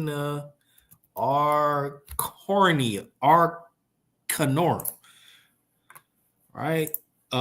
It's what it say. He is a part of the Arcanorum controlled by the papal bloodlines, right? Arcanorum translate to the mystery of mysteries or the secret of secrets. It refers to the ultimate, most hidden secret or truth, often associated with occult practices like astrology. Oh, y'all, look at, this is my sign. Yeah, nah, that's occult. Astrology, alchemy, and magic in a broader context, it can describe the most profound or hidden knowledge or understanding in any field. All right. Back to it. It says these bloodlines are the omega point of control. These are the Farnese, Orsini, Aldobrandini, Samaglia, and Breakspear. Their war room command center is within the Borgo Santo Spirito, which is missile protected. Victor Emmanuel IV wanted to nuke this region of Rome. Henry Breakspear and Pepe Orsini are in high control. Jesuit assistancy soldier James Grummer controls the United States Corporation. Pause. Could this be why we got an American Pope right now? Yes, sir. Very much so, Hebrew. So if they can't get it politically, they're going to go through the Pope. So this is why they nominated American Pope. It is said that the Antichrist will be a religious and political leader. He will be a religious and a political leader. Yep. All right. It says Black Pope Adolfo Nicholas, which he's not. Let me see who's the Jesuit order leader. Here we go. Arturo, is that the same? No, okay. Yeah, he's not the leader anymore. It's this guy right here. Arturo Sosa. This guy. Right? This guy. See him right there? That ain't the same, man. No. There it is right there. Black Pope, White Pope. Black Pope, White Pope. And we're going to see he's not called the Black Pope for the color he wears or the color of his skin, clearly. Right? It says Black Pope Arturo Sosa. We're going to just institute the name. Arturo Sosa Jr., Superior General of the Society of Jesus, diabolical plan for a new world order. Number one, the superior general of the Jesuits, the Black Pope, and his 6 generals control the White Pope, Pope Benedict XVI, and the Vatican, right? The Illuminati, Zionists, globalist elites, Council on Foreign Relations, Bilderberg Group, Freemasons, Council of 300, and the Evil Council of Trent. Do your homework on all of this. The Jesuits control the Knights Templar. What? The Jesuits control the Knights Templar. Knights of Columbus and the Knights of Malta. Do your homework on the Knights of Malta. You know, I did a lesson, I think it was 2023, about the Jesuit order and the Jesuit Pope. And you going over this right now. Yes, sir. All praise. Go ahead, Hebrew. All right. It says number 4, the CIA, FBI, NSA, ASIO, MI5, MI6, NCIS, FSB, DGSE, Mossad, and every intelligence agency in the world are Masonic and controlled by the Jesuits. The Jesuits have infiltrated all governments and leaders like Obama, Rudd, Blair, Gentile, Sarkozy, Perez are only puppets that carry out Jesuit orders. Superiors general are elected by the general congregation of the society summoned upon the resignation, retirement, or death of an incumbent. So Adolfo Nicholas, he either retired or resigned because he's not dead. Maybe it was a forced resignation or retirement. They had the 86-47 him. Right? It says superior generals are elected for life. And almost all have served life terms. The exceptions being Pedro Arupe resigned for reasons of failing health, and his successor, Peter Hans Kovenbach. Kovenbach's resignation was announced in February 2006, which led to the convocation of the 35th General Congregation. So, like, that General Congregation elected the current or previous Superior General of the Society, Father, call no man father upon earth, Adolfo Nicholas, who succeeded Kovenbach, right? And it goes here and it lists all of the 31 whatever generals, right? It says the New World Order. Let me blow this up so y'all can see this. The New World Order is the global totalitarianism dream that a banker called Meyer Amschel Rothschild, y'all been hearing me throwing his name around, helped revive in 1760s to protect his private bank from global government regulation. His grand blueprint is best described by his paid social engineer called Dr. Adam Spartacus Weishaupt, professor of canon law in the University of Ingolstadt. Weishaupt adopted the term Illuminati. This nightmare is still sought after today by their family's descendants. Below is the outline Weishaupt set out for his banker financier master. Carefully notice the similarities between Karl Marx's 10 planks of the Communist Manifesto and Weishaupt's outline. Also, please read Communism and the New World Order. The blueprint for the New World Order is abolition of ordered governments, abolition of private property. What Charles Schwab say? You will own nothing and be happy. Abolition of inheritance, abolition of patriotism, abolition of the family, abolition of religion, a global population of 500 million, creation of a world government. Y'all think this stuff just make believe? Not in real talk. They really conjuring this stuff up. And we see.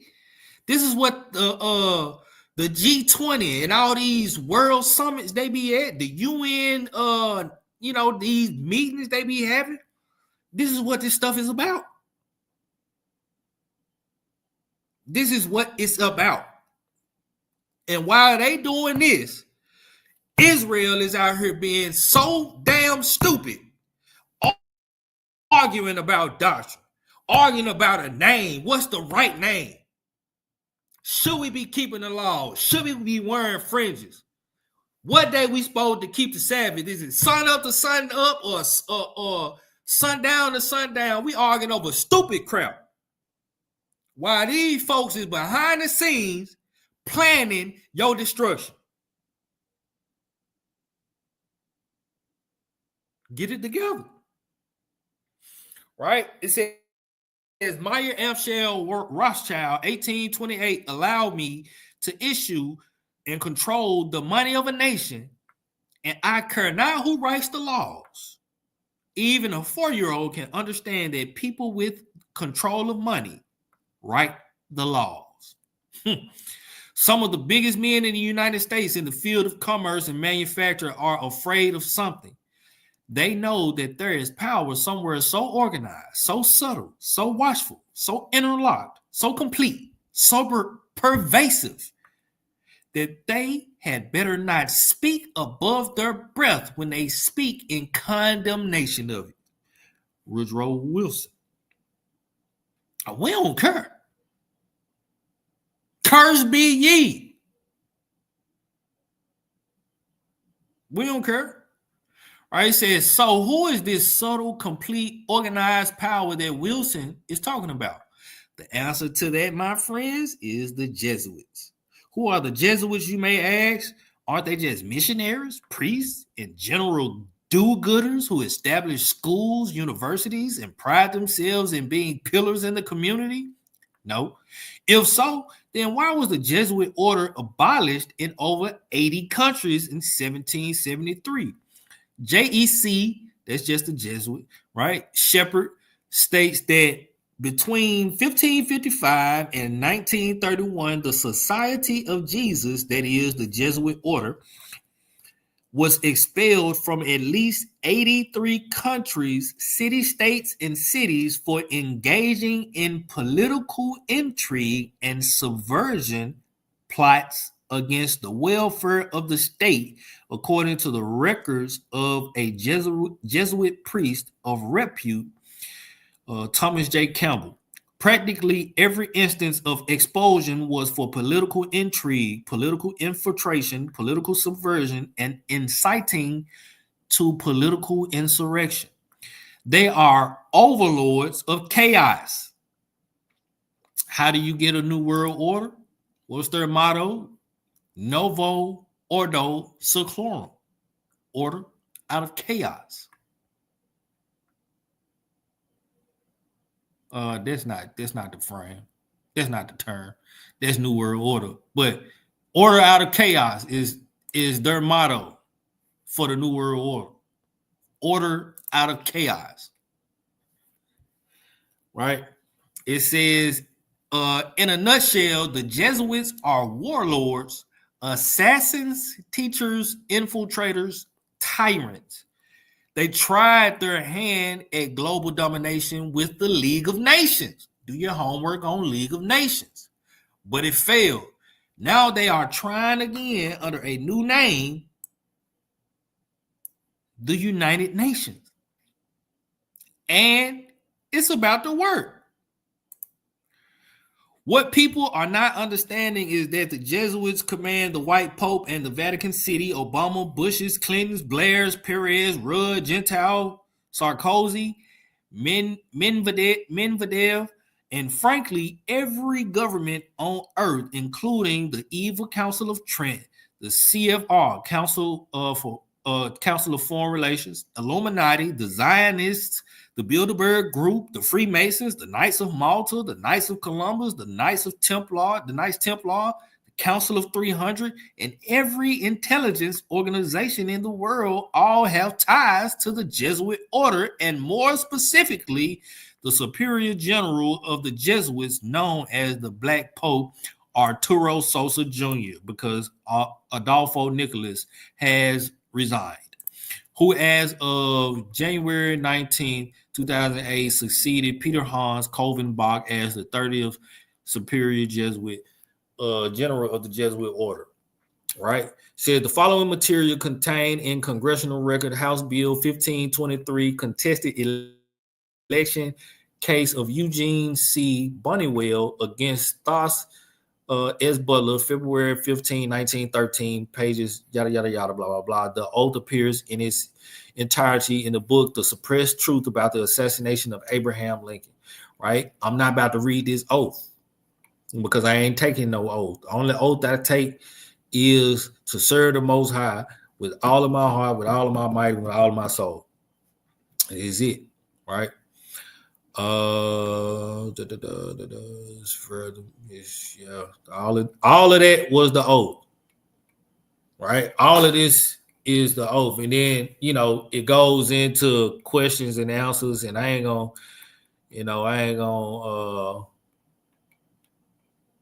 get into all of that. Like all of this, you know what I mean? Y'all can go and read all of this. It's very, very important information. You read it. I ain't gonna read it all because we probably already at the 4-hour mark, and I'm getting tired. But y'all go and read that. I'll put the link in the chat. Read that. Right? I may revisit it next week when I deal with the Merovingians, because who knows? This Arturo Sosa, he could possibly be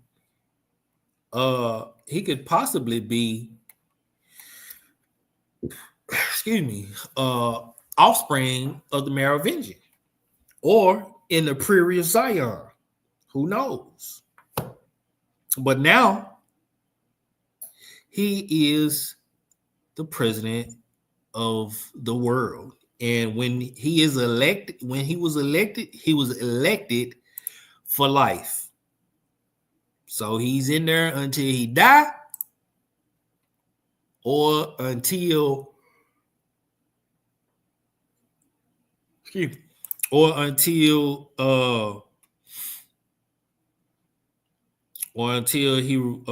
resigns.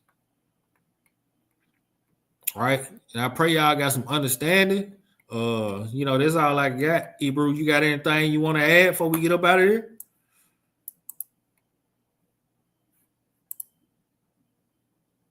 He dipped. All right. So let me stop sharing it. I pray this thing was edifying. Pray y'all got some understanding. Look into this stuff, man. Everything that I shared tonight, write it down. Or go back and rewatch. Write it down and, do your own research. Do your homework. Get into these things, man. We into revealing the untold secrets of darkness. You shed light on darkness, and look, the darkness got to flee. Got to get up out of here. Right? But like I said, I pray this thing was edifying. Pray the Most High keep y'all. May He guard y'all and bless y'all in y'all sleep. And give y'all increase in understanding. Maybe give y'all a visitation and a revelation in your dreams. More understanding about Him, His laws, and His kingdom. And empower y'all through the Ruach. May we all pray for an indwelling of the Ruach, especially coming upon this Feast of Pentecost in 3 weeks. Like I said, pray this thing was edifying. I pray y'all be blessed. Shalom.